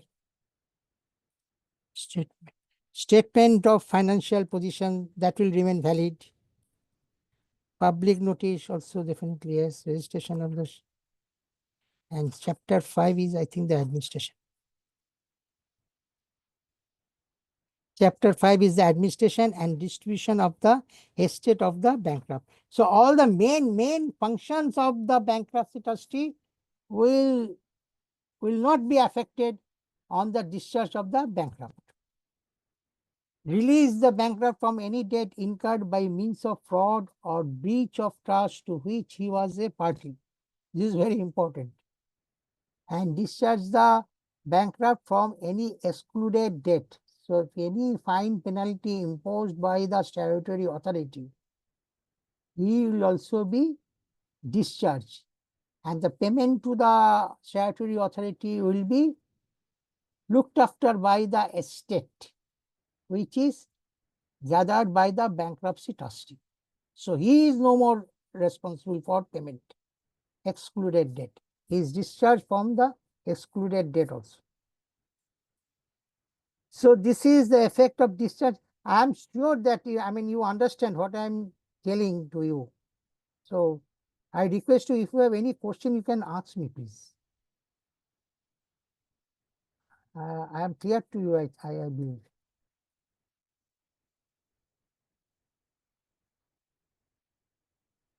Now, as regard your CIRP also in liquidation, you have seen that there which is called PARTHA transaction, no? Preferential, undervalued, extortionate,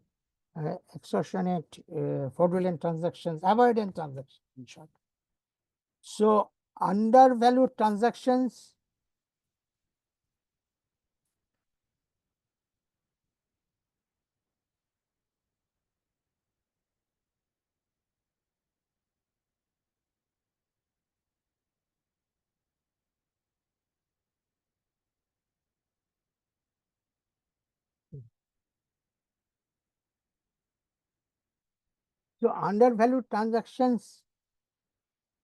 is given under section 164. The bankruptcy trustee may apply to the adjudicating authority for an order in respect of an undervalued transaction between bankrupt and any person. So here also those avoidance and provisions for those avoidance transactions are included in the code, because I am telling you that part 3 is for the insolvency resolution process and bankruptcy process for the individual and partnership firm. And this PG to CD is a part is a subset of that entire ambit of part 3. So whatever the things mentioned in the part 3 also made applicable for PG to CD process, insolvency process or bankruptcy process, whatever say. So when the part 3 will be notified, so everything will, this undervalued, avoidance transactions, everything will come for, also be applicable for the individual. A individual can also make fraud. So this part of the part 3 also made notified or make effective for the personal guarantor or bankrupt. So undervalued transaction section 164, the bankruptcy trustee may apply to adjudicating authority for an order in respect of undervalued transactions between bankrupt and any person.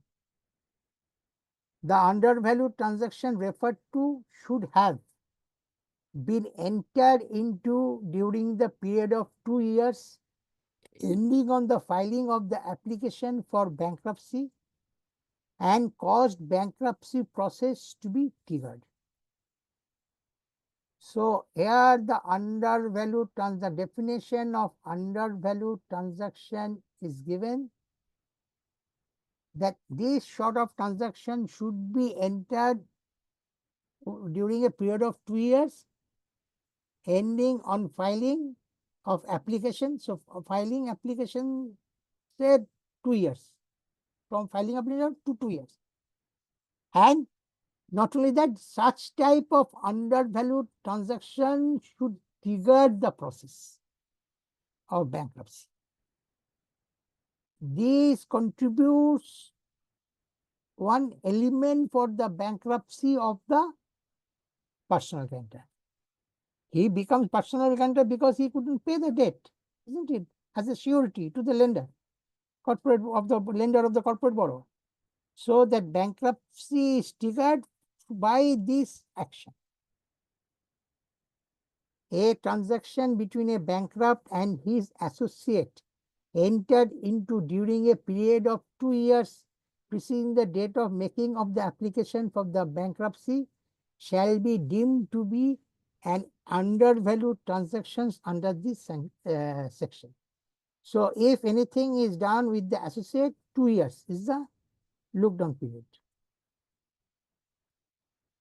On the application of the bankruptcy trustee, the AA may pass an order declaring an undervalued transaction is void.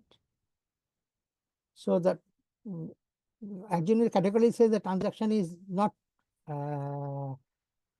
should not be effective. Void means not effective. Pass an order requiring any property transferred as a part of an undervalued transactions to be vested in with the bankruptcy estate as a part of the estate of the bankrupt, and see pass any other order it thinks fit for restoring the position to what it would have been if the bankrupt had not entered into the undervalued transaction. Very similar to the our PARTHA transaction. He said that void has to make good of this money, and this money will come to the bankruptcy estate. Okay.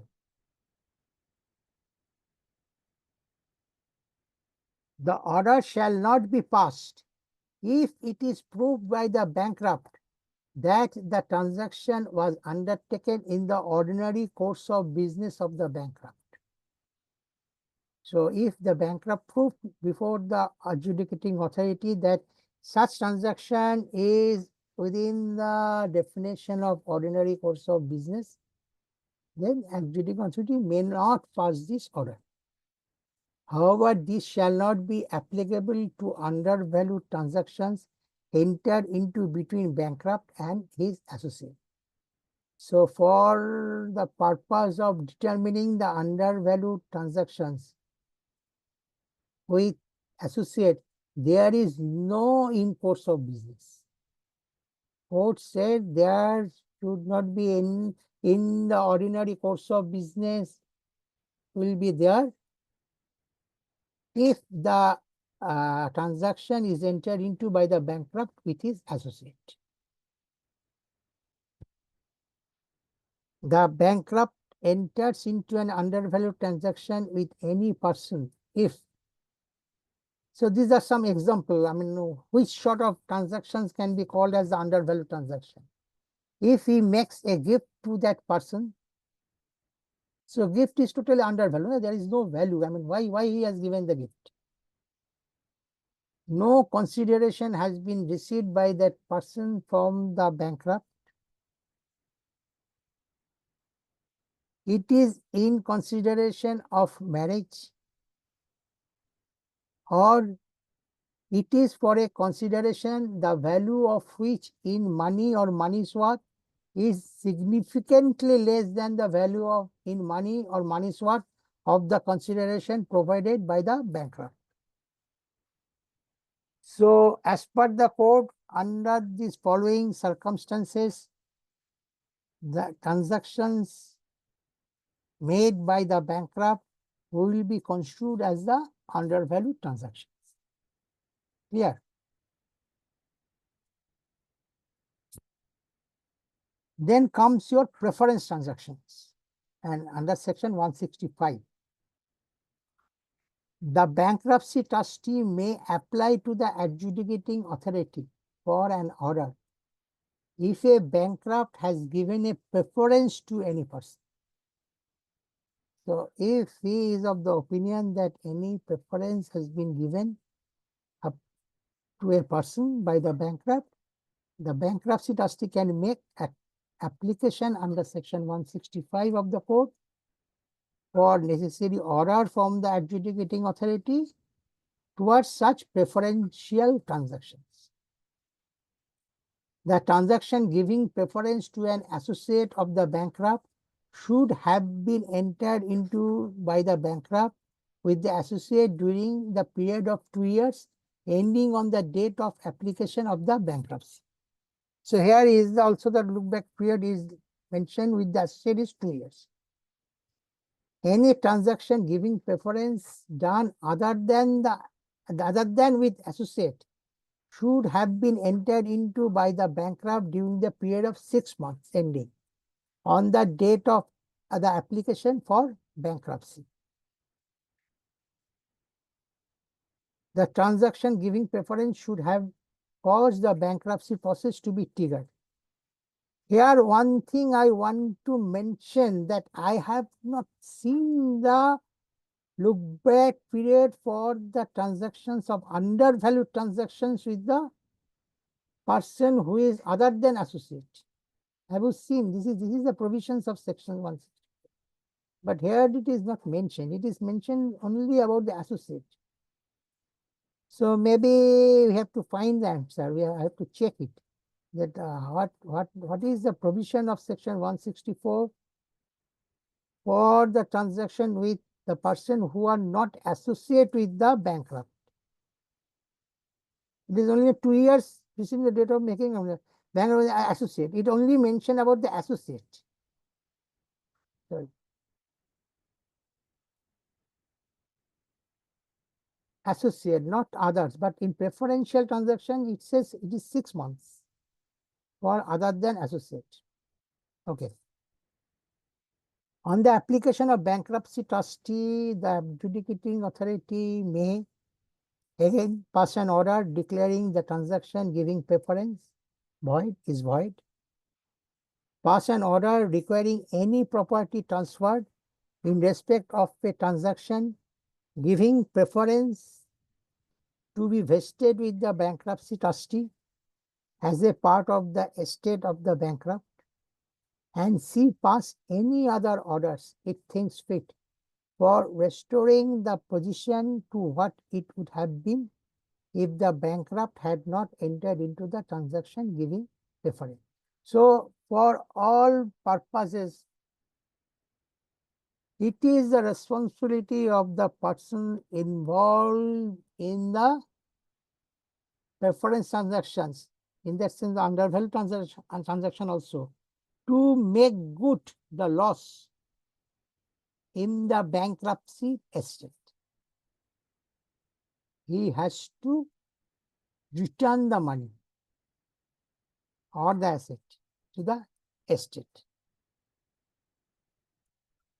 Okay. A bankrupt shall be deemed to have entered into a transaction giving preference to any person if the person is the creditor or surety or guarantor of any debt of the bankrupt. Bankrupt may in turn has taken the surety or guarantee. And if we make any transaction, any payment to that person, his creditor, his surety or guarantor for any debt, then that transaction, that payment will be considered as a preference transaction. The bankrupt does anything or suffers anything to be done which has the effect of putting that person into a position which, in the event of the debtor becoming a bankrupt, will be better than the position which, in the event, sorry, or done, the bankrupt does anything or suffers anything to be done which has the effect of putting that person into a position which, in the event of debtor becoming a bankrupt, will be better than the position he would have been in if that thing had not been done. So what it means? What it means that through this transaction, the bankrupt has given some preference to that person from the, okay, it is called priority of payment. And what you see in liquidation, it is waterfall. So if any, that is in everywhere the yardstick to judge whether it is a transaction, whether it is a preference transaction, the yardstick is whether that the recipient of that transaction, recipient out of that transaction is in a better position as mentioned in the waterfall mechanism or in the priority of payment for bankruptcy. So if it is proved, then he is he has made a preference transaction. Clear? The adjudicating authority shall not pass an order unless the bankrupt was influenced in his decision by giving preference to a person by a desire to produce in relation to that person an effect as mentioned above. So if it is proved by the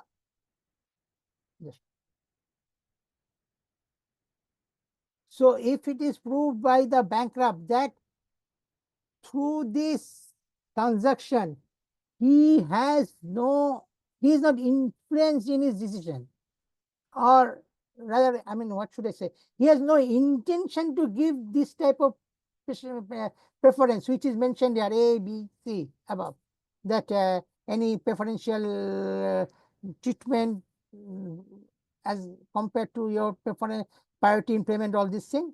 So in that case, the adjudicating authority will not pass the order. So bankruptcy trustee has to prove that this has happened. He has given preference to that person. For this purpose, yes, hello?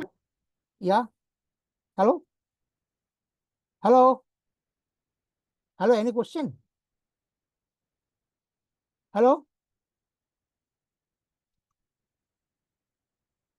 For this purpose, if the person is an associate of the bankrupt, otherwise than by reason only being his employee, at the time of when the preference was given, it shall be presumed that the bankrupt was influenced in his decision. So in case of associate of the bankrupt, other than his employee, it will be considered at the time of giving this preference that bankrupt is influenced. So no immunity to the bankrupt if the transaction is done with an associate. Okay.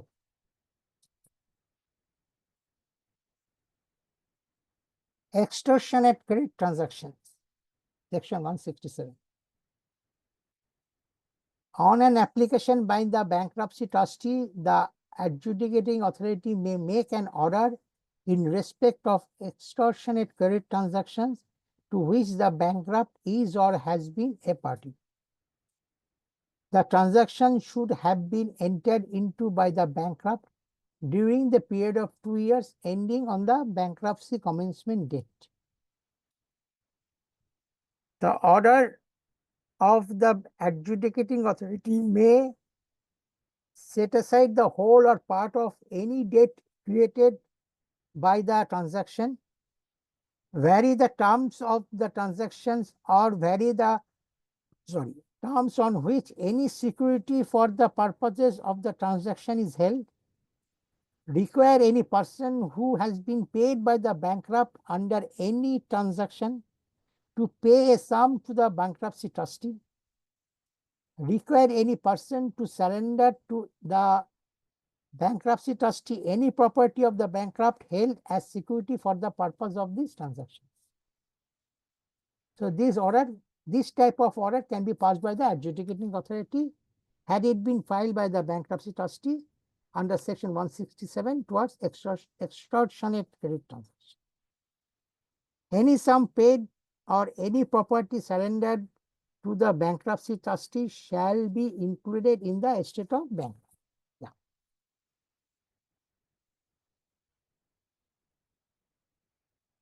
For the purpose of this, an extortionate credit transaction is a transaction for involving the provision of credit to the bankrupt by any person on terms requiring the bankrupt to make exorbitant payment in respect of the credit provided, or B, which is unconscionable under the principle of law relating to contract. Any debt extended by a person regulated for the provisions of financial services in compliance with the law in force in relation to such debt shall not be considered as an extortionate credit transaction under this section. So this provision 167 will not be applicable for any financial institutions under the financial law.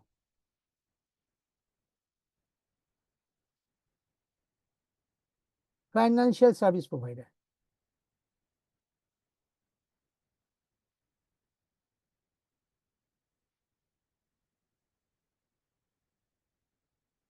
So if you have any question, I just pause for a while, and if you have any question, then otherwise I will continue.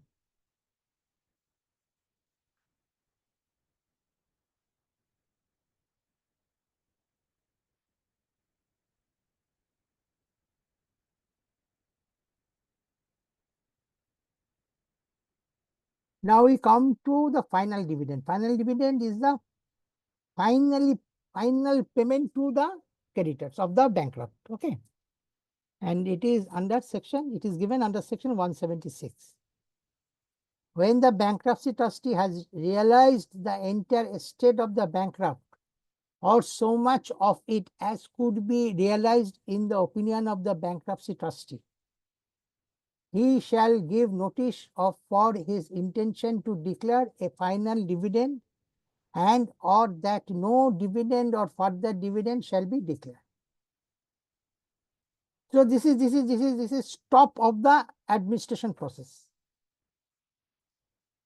The notice shall contain such particulars as may be prescribed, and shall require all claims against the estate of the bankrupt to be established by a final date specified in the notice. Notice also specify the claims against the estate of bankrupt. The adjudicating authority may, on the application of any person interested in the administration of the estate of the bankrupt, postpone the final date as referred to. So, if any person is aggrieved on the date which is mentioned in the notice for final dividend as the final date for claim against the bankrupt, many reasons, he has to give the reason. What are the reasons that he is opposing this date? So, but if adjudicating authority is satisfied, the adjudicating authority may postpone the date, may ask the bankruptcy trustee to mention a fresh date or another date. After the final date referred to, the bankruptcy trustee shall defray any outstanding expenses of the bankruptcy out of the estate of the bankrupt, and B, if he intends to declare a final dividend, declare and distribute that dividend among the creditors who have proved their debts without regard to the claims of any other persons. So who has given the proof, who has established the proof, he has the bankruptcy trustee will give them a final dividend. If a surplus remains after payment in full with interest to all creditors of the bankrupt and the payment of the expenses of the bankruptcy, the bankrupt shall be entitled to the surplus. I mean, you have seen that waterfall mechanism also, now that the final amount which is left will go to the equity shareholder. So here also the equity shareholder is a bankrupt. He is the person, he is the individual person. So if anything remains after paying everything with interest, that will go to the bankrupt. Where a bankruptcy order has been passed in respect of one partner in a firm, a creditor to whom the bankrupt is indebted jointly with other partners in the firm, or any of them, shall not receive any dividend out of the separate property of the bankrupt until all the separate creditors have received the full amount of their respective debts. So this stipulation is given in respect of the partnership firms.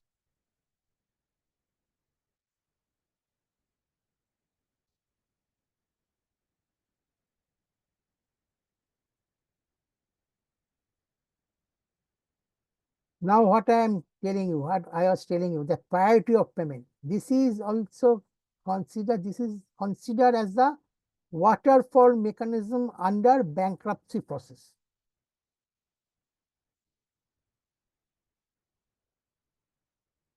Notwithstanding anything to the contrary contained in any law enacted by the parliament or state legislature for the time being in force, in the distribution of the final dividend, the following debts shall be paid in priority to all other debts. Firstly, the cost and expenses incurred by the bankruptcy trustee for the bankruptcy process in full. All payment related to the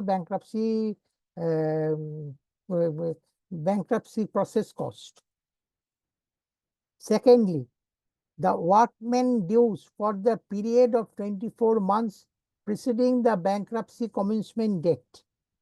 And 3, debts owed to secured creditors.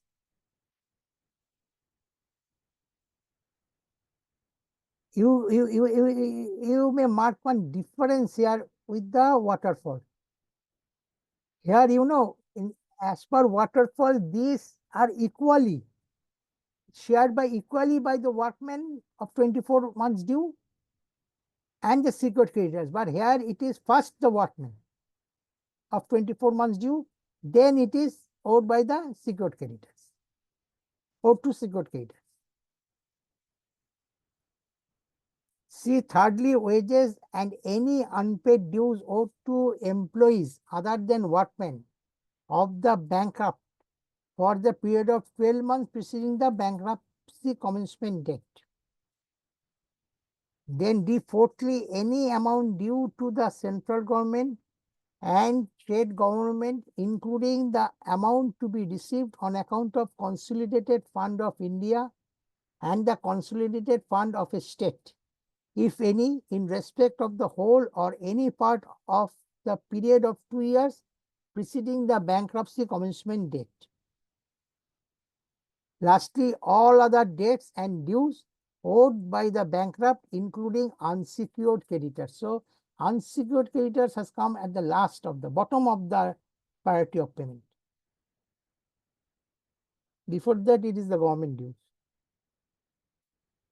So, this is the priority of payment in this way, the bankruptcy trustee has to disburse the dividend, final dividend, or can give it of the interim dividend also. Final dividend is the ultimate payment. Any question you have? If you have any question, please ask me.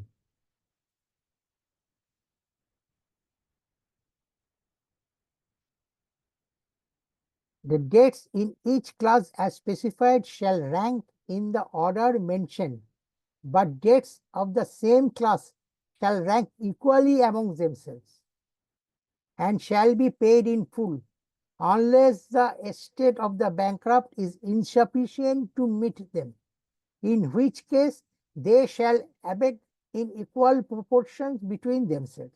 So these will be firstly paid in this order. But within this order, say there are 100 workmen, and they have, so then they will be paid equally. And what it said, shall rank in the order mentioned, but dates in the same class shall rank equally among themselves, but shall be paid in full unless the estate of bankrupt is insufficient to meet them, in which case they shall abate in equal proportion. So in that case, it will be within the worker class, it will be paid proportionate. Otherwise, the first thing to be paid, the priority of payment of workers 24 months wages or dues before the bankruptcy commencement date will be paid in full first before it comes to secured creditors. Clear? Where any creditor has given any indemnity or has made any payment of monies by virtue of which any asset of the bankrupt has been recovered, protected, or preserved, the adjudicating authority may make such order as it thinks just with respect to the distribution of such asset with a view to giving that creditor an advantage over other creditors in consideration of the risks taken by him in so doing. So there is an exception of this priority payment, that if a person has made any payment of money for protecting or preserving the assets of the bankrupt, adjudicating authority, then also subject to order of adjudicating authority, may make such order. May, it is, yes, it is may. Make such order as it thinks fit to give him the preference in the payment. Unsecured creditors shall rank equally among themselves unless contractually agreed to the contrary by such creditors. Any surplus remaining after the payment of the debt shall be applied in paying interest of those debts in respect of the periods during which they have been outstanding since the bankruptcy commencement date. Interest payment under shall rank equally irrespective of the nature of the debt.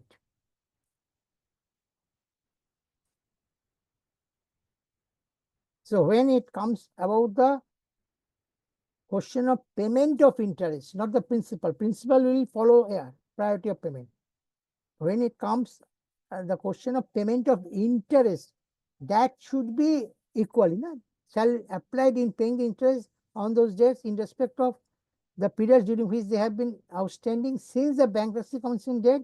Interest shall rank equally. All these things will rank equally, irrespective of nature of debt, whether it is secured debt, unsecured debt, irrespective of the fact, it will rank equally.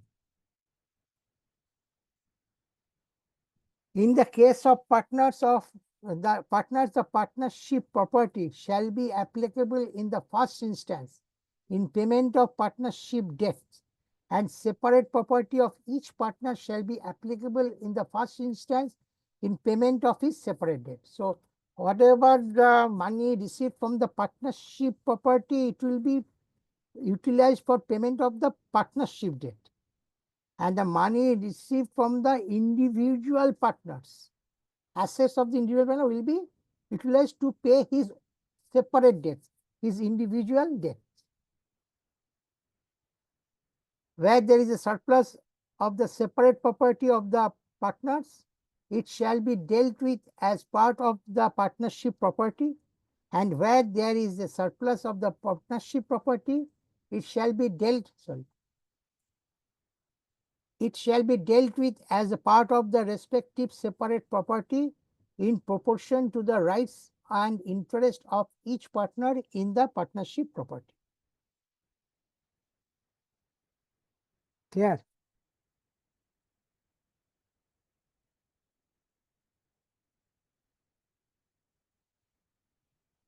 Now, replacement of bankruptcy trustee, section 145.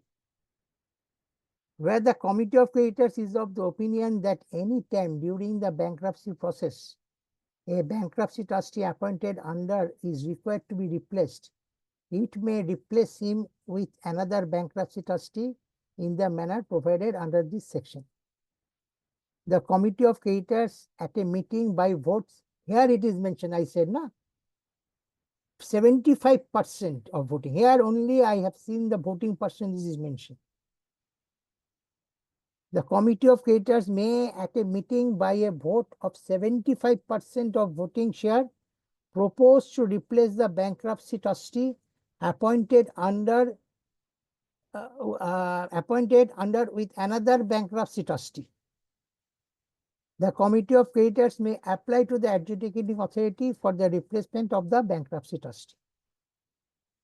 The adjudicating authority shall, within 7 days of the receipt of the application, direct the board to recommend for replacement of bankruptcy trustee. The board shall, within 10 days of the direction of adjudicating authority, recommended a bankruptcy trustee for replacement of against whom no disciplinary proceedings are pending. But here also I want to refer the Rule 8 of the application to the adjudicating authority rule, where it is said that the appointment will be done through the panel, which is prepared by the IBBI, the board, and given to the adjudicating authority. It is not mentioned here, but it is my opinion. It will be done accordingly. Replacement of bankruptcy trustee. The adjudicating authority shall, by an order, appoint the bankruptcy trustee as recommended by the board within 14 days of receiving such recommendation. The earlier bankruptcy trustee shall deliver possession of the estate of the bankrupt to the bankruptcy trustee so appointed on the date of his appointment. The adjudicating authority may give directions to the earlier bankruptcy trustee to share all information with the new bankruptcy trustee in respect of the bankruptcy process and to cooperate with the new bankruptcy trustee in such matters as may be required. So, adjudicator may give direction. So, if any dispute arises or if any application filed, then such instructions may be used from the adjudicating authority to cooperate with the new bankruptcy trustee. The earlier bankruptcy trustee replaced under this section shall be released according to the provisions of Code 148. If you see the 148 provisions, it mentions how a bankruptcy trustee will be released. So, as per that provision, the earlier bank or erstwhile bankruptcy trustee will be released. The bankruptcy trustee so appointed shall give a notice, the new one, of his appointment to the bankrupt within 7 days of his appointment.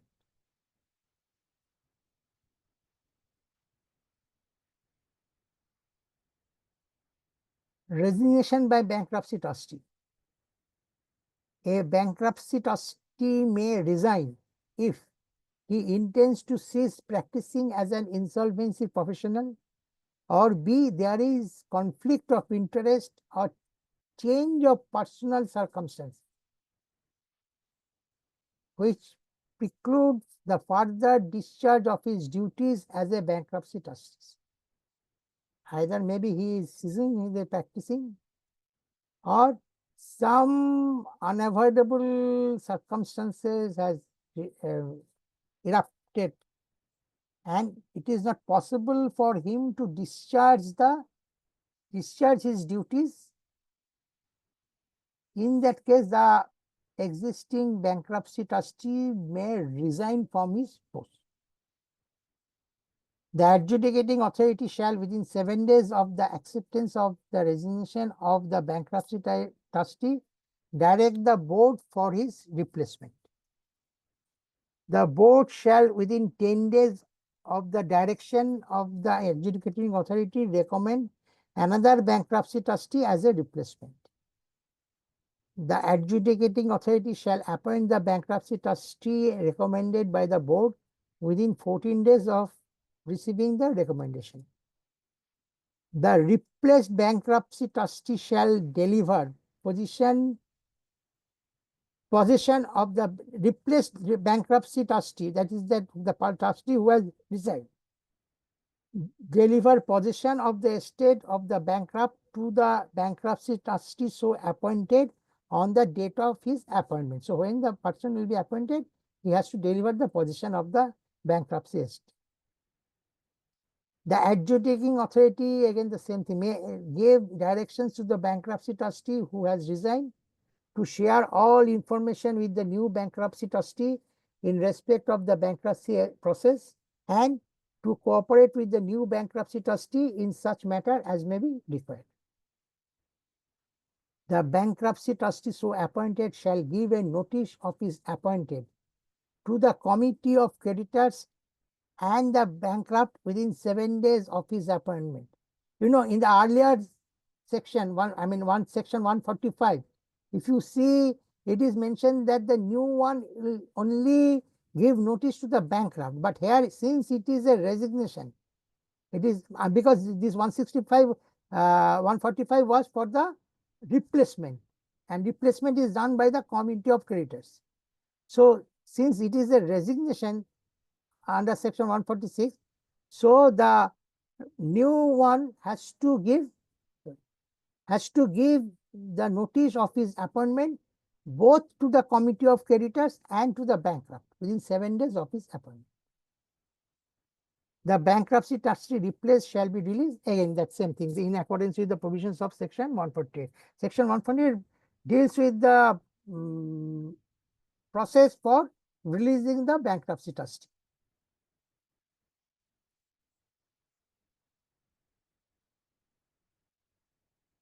Fees for bankruptcy trustee. A bankruptcy trustee appointed for conducting the bankruptcy process shall charge such fees as may be specified in proportion to the value of the estate of the bankrupt.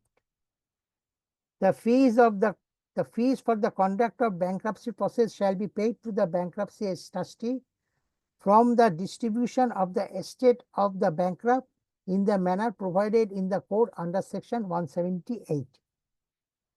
We have seen already the priority of payment. That firstly, that all the expenses incurred by the bankrupt will be paid through distribution of the bankruptcy estate. As per Regulation 4 of IBBI Bankruptcy Process to PG to CD Regulations 2019, the bankruptcy trustee shall be entitled to such fee, and the fee shall be paid in such manner as decided by the committee. In all cases other than those as mentioned above, that is, if it is not decided by the committee, the bankruptcy trustee shall be entitled to a fee as a percentage of the amount realized from the estate of the bankrupt and the amount distributed from such realization in accordance with Schedule 1. So if you see Schedule 1 attached to this IBBI bankruptcy process of PG to CD Regulations 2019, it categorically mentioned what will be the amount to be paid, percentage of amount to be paid to the bankruptcy trustee, firstly on realization of the assets through sale, and secondly through distribution of that money to the creditors of the bankrupt. So both the percentage is given and it will be governed accordingly. Otherwise, it can be decided by the committee also, that how much fee will be paid to the bankruptcy trustee. Okay.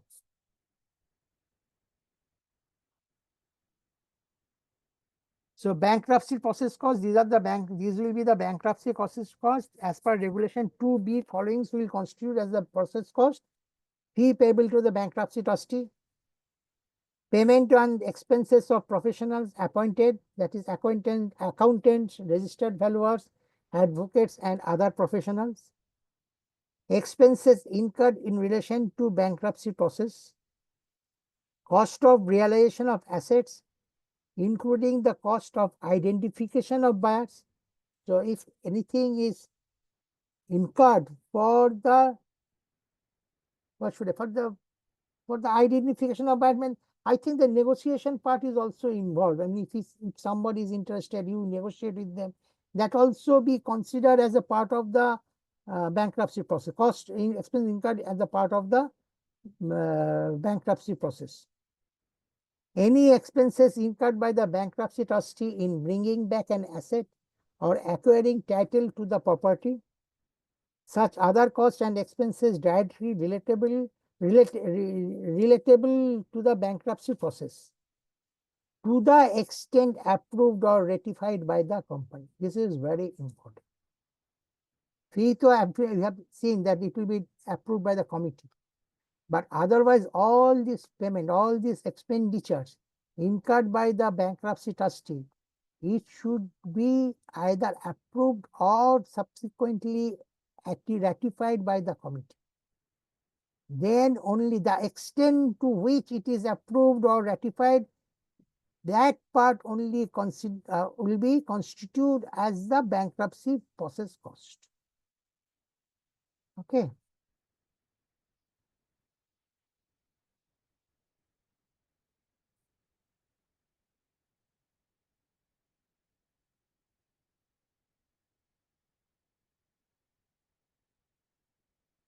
Registers and books to be maintained by the bankruptcy trustees.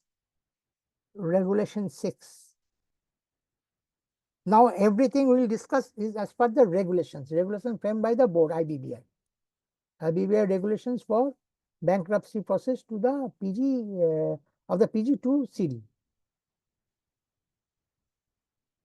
So where the books of account of the bankrupt are incomplete or on the bankruptcy commencement date, the bankruptcy trustee shall get them completed and brought up to date within 60 days of the bankruptcy commencement date.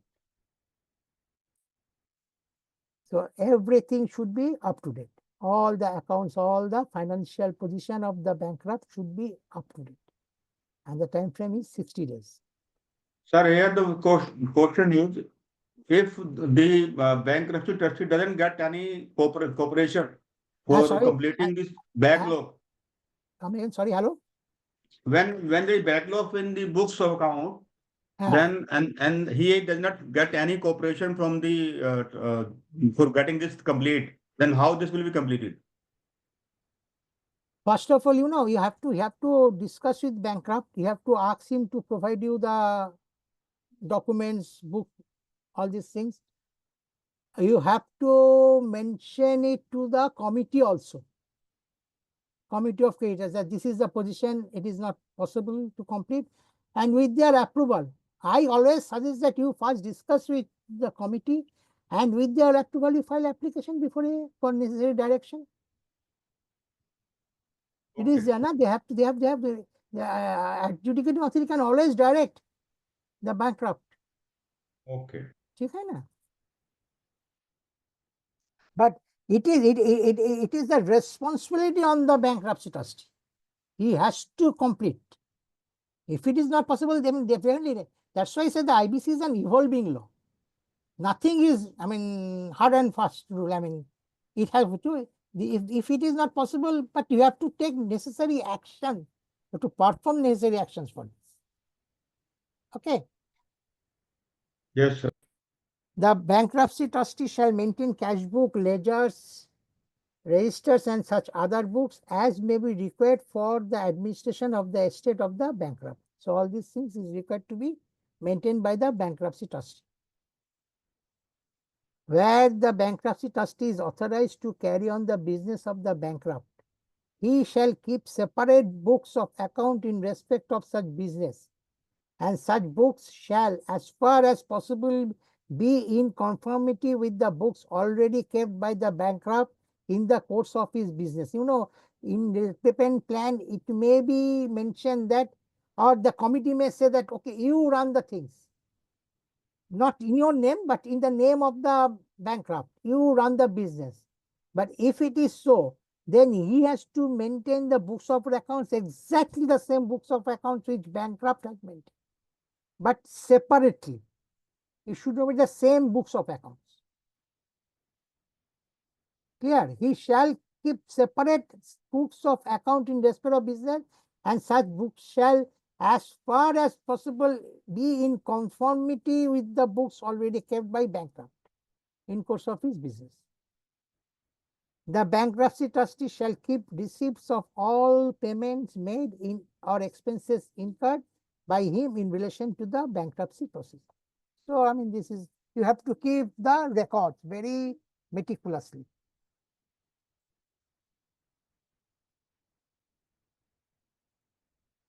So, as per Regulation 7, following reports have to be filed by the, or prepared and submitted by the bankruptcy trustee during his tenure as the bankruptcy trustee. What are these reports? These are a preliminary report, a progress report, and a final report. There is another report which is asset sale report, which is actually within the regulation 10(3)(c) of the progress report. So, it may be filed along with the progress report, or you can file it separately. That is your choice. That I don't think it is mentioned anywhere that it has to be filed separately. That asset sale record can be, though there is a separate instructions how to file that report, but according to me, it can be along with the progress report.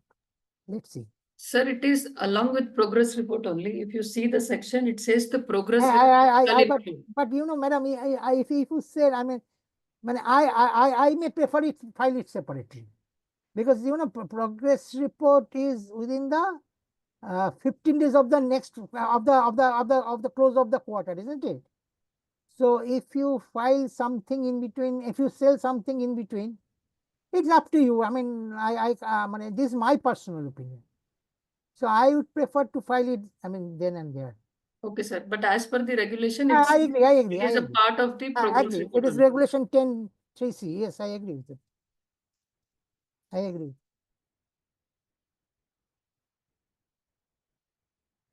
So, preliminary report, the bankruptcy trustee shall submit a preliminary report to the adjudicating authority and the committee within 90 days of the bankruptcy commencement date. The bankruptcy trustee shall send a copy of the preliminary report to the bankrupt at the time of submission of the report. So, submit preliminary to adjudicating authority and the committee within 90 days of the bankruptcy commencement date. But on submission of the report, he will file the report to the bankrupt. It is not a, he is not required to file the report with the bankrupt along with the adjudicating authority on the committee. Only after filing, he will submit the report to the bankrupt. The preliminary report shall include the following details: a list of assets and liabilities of the bankrupt as on the bankruptcy commencement date, based on the books of the bankrupt, provided that if the bankruptcy trustee has reason to believe to be recorded in writing that the books of the bankrupt are not reliable, he shall also provide such estimates based on reliable records and data otherwise available to him. The proposed plan of action in relation to administration of the estate, including the timeline in which it is proposed to be carried out and the estimated cost. Any further inquiry to be made in respect of the asset, business, or affairs of the bankrupt. All these things will be part of your preliminary report.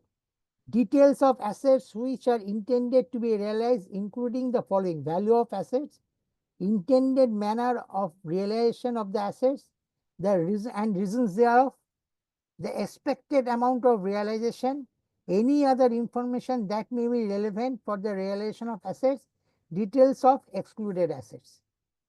So how you will realize the assets, you have to mention in your PPA, whether it is a public auction or private sale, everything you have to mention in your preliminary report. The preliminary report shall be confidential during the bankruptcy process unless the adjudicating authority permits any person to access it subject to such terms and conditions as may be considered appropriate. Otherwise, the preliminary report is totally a confidential one. Regulation 10 progress report. The bankruptcy trustee shall submit progress reports to the adjudicating authority and to the committee within 15 days after the end of every quarter. Provided that if an insolvency professional ceases to act as a bankruptcy trustee during the bankruptcy process, he shall file a progress report for the quarter up to the date of his so ceasing to act within 15 days of such cessation. So here it is not the end, 15 days after the end of every quarter, it is from 15 days from the date of his, cessation of his position. The bankruptcy trustee shall send a copy of the progress report to the bankrupt at the time of submission of the report. Here is the same thing, like preliminary report. The progress report shall include appointment, tenure of appointment, and cessation of appointment of professionals engaged by bankruptcy trustee.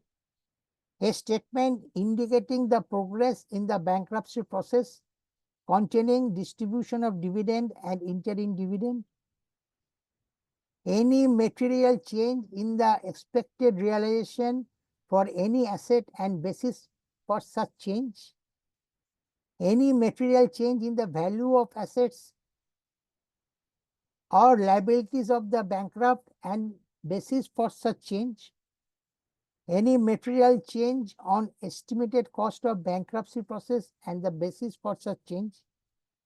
Distribution of unsold property made to the creditors. Details of any property that remains to be realized. List of creditors and any other relevant information.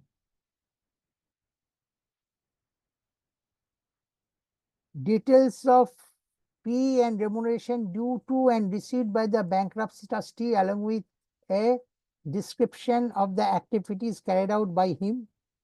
Details of the fee and remuneration paid to the professionals appointed by the bankruptcy trustee along with the description of activities carried out by them. Other expenses incurred by the bankruptcy trustee in relation to the bankruptcy process. Status of any material litigation or by or against the bankrupt. Filing and developments in relation to disclaimer of onerous properties or avoidance transactions. Accounts maintained by the bankruptcy trustee showing the receipts and payments made during the period of the report as well as cumulative receipts and payments made since the bankruptcy commencement date and any other relevant aspects of the bankruptcy process. An asset sale report with the following details of the assets realized. Realized value, cost of realization, manner and mode of realization, including details as per Schedule 2, reasons for any reduction in the realizable value compared to the value mentioned in the preliminary report, details of the persons in favor of whom the property has been realized. Details of the persons in favor of whom the property has been realized. The progress report for the fourth quarter of the financial year shall enclose audited accounts of the receipts and payments of the bankrupt of the financial year. So only the last quarter report should carry the audited financials of the bankruptcy trustee.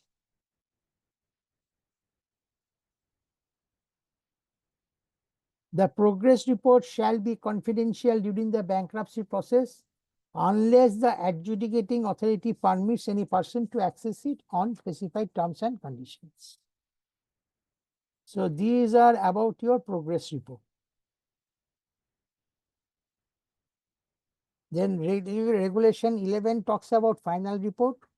The final report shall contain an account of the completion of the administration and distribution of the estate of the bankrupt, including manner of realization of the assets of the bankrupt, manner of distribution of the dividends amongst the creditors, details regarding the discharge of the bankrupt, unclaimed dividend if any, surplus dividend if any, and if the bankruptcy process cost exceeds the estimated cost provided in the preliminary report, along with the reasons for the same. The bankruptcy trustee shall file the report with the adjudicating authority along with the application for discharge order as per section 138. It is if the administration is over. Otherwise, the discharge application to be filed within 1 year from the bankruptcy commencement date. Okay. But otherwise, this discharge application to be filed along with the final report.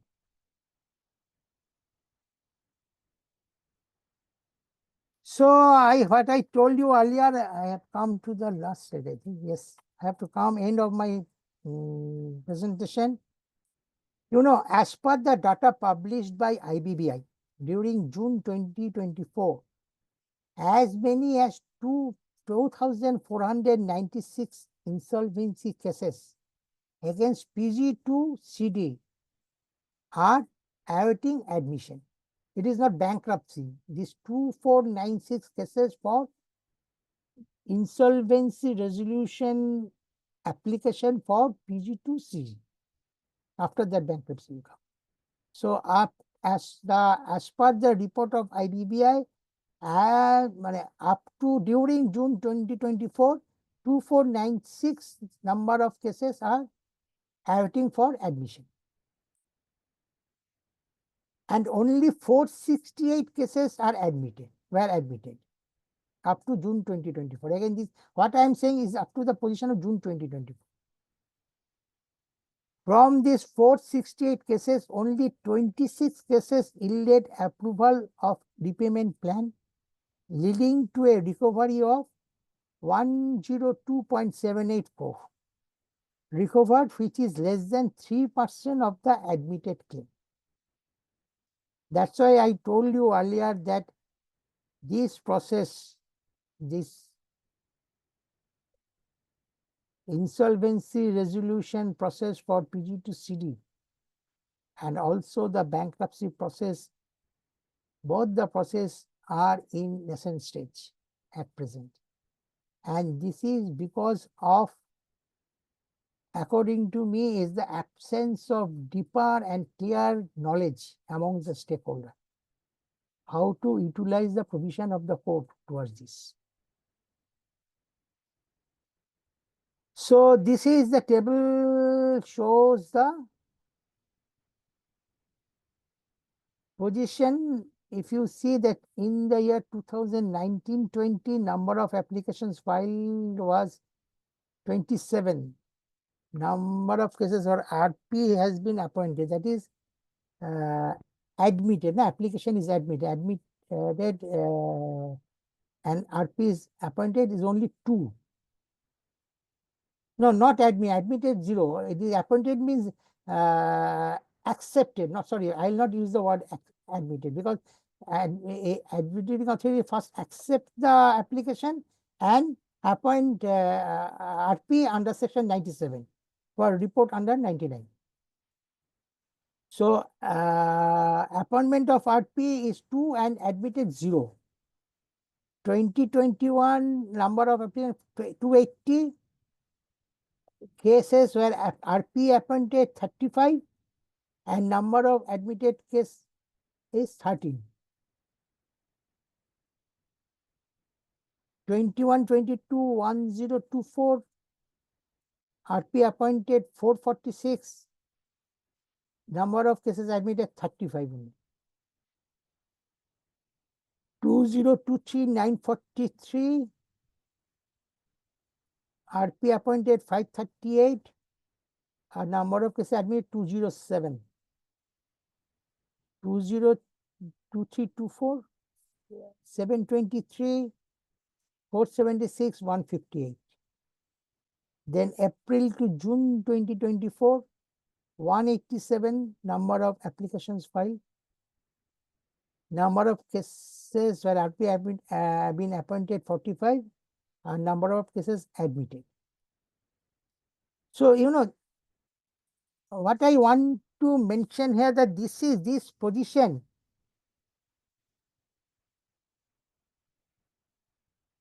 the pending of admission of PG to CD cases are even when the government of India has mentioned that they will has emphasized that they will build up the infrastructure capacity at the end of the adjudicating authority to effectively utilize the provisions of IBC. Even then, this position is there.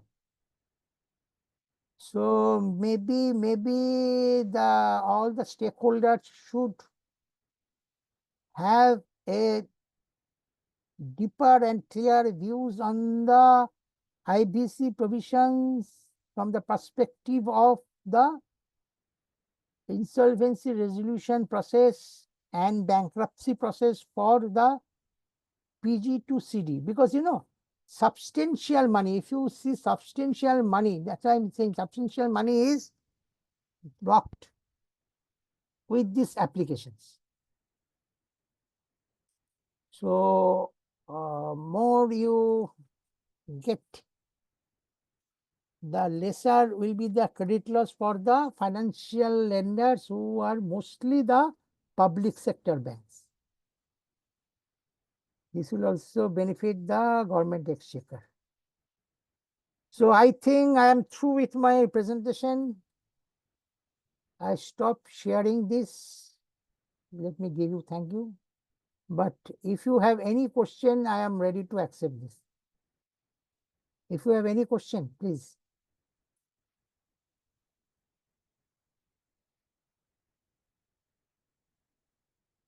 Hello? Yeah. I am audible. Hello? Yes, sir, you are audible, sir. Yeah, tell me. Any question you have? No, sir, it was a wonderful session, sir. Oh, thank you so From much. my side, no question. Thank you so much. Thank you. So anyone will want to ask any question?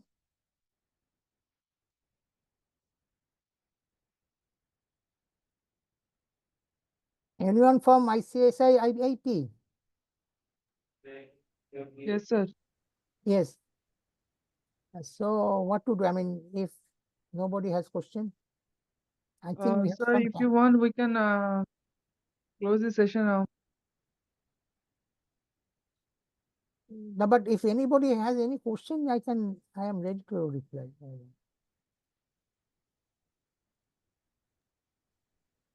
Dear participants, do you have any question you can ask?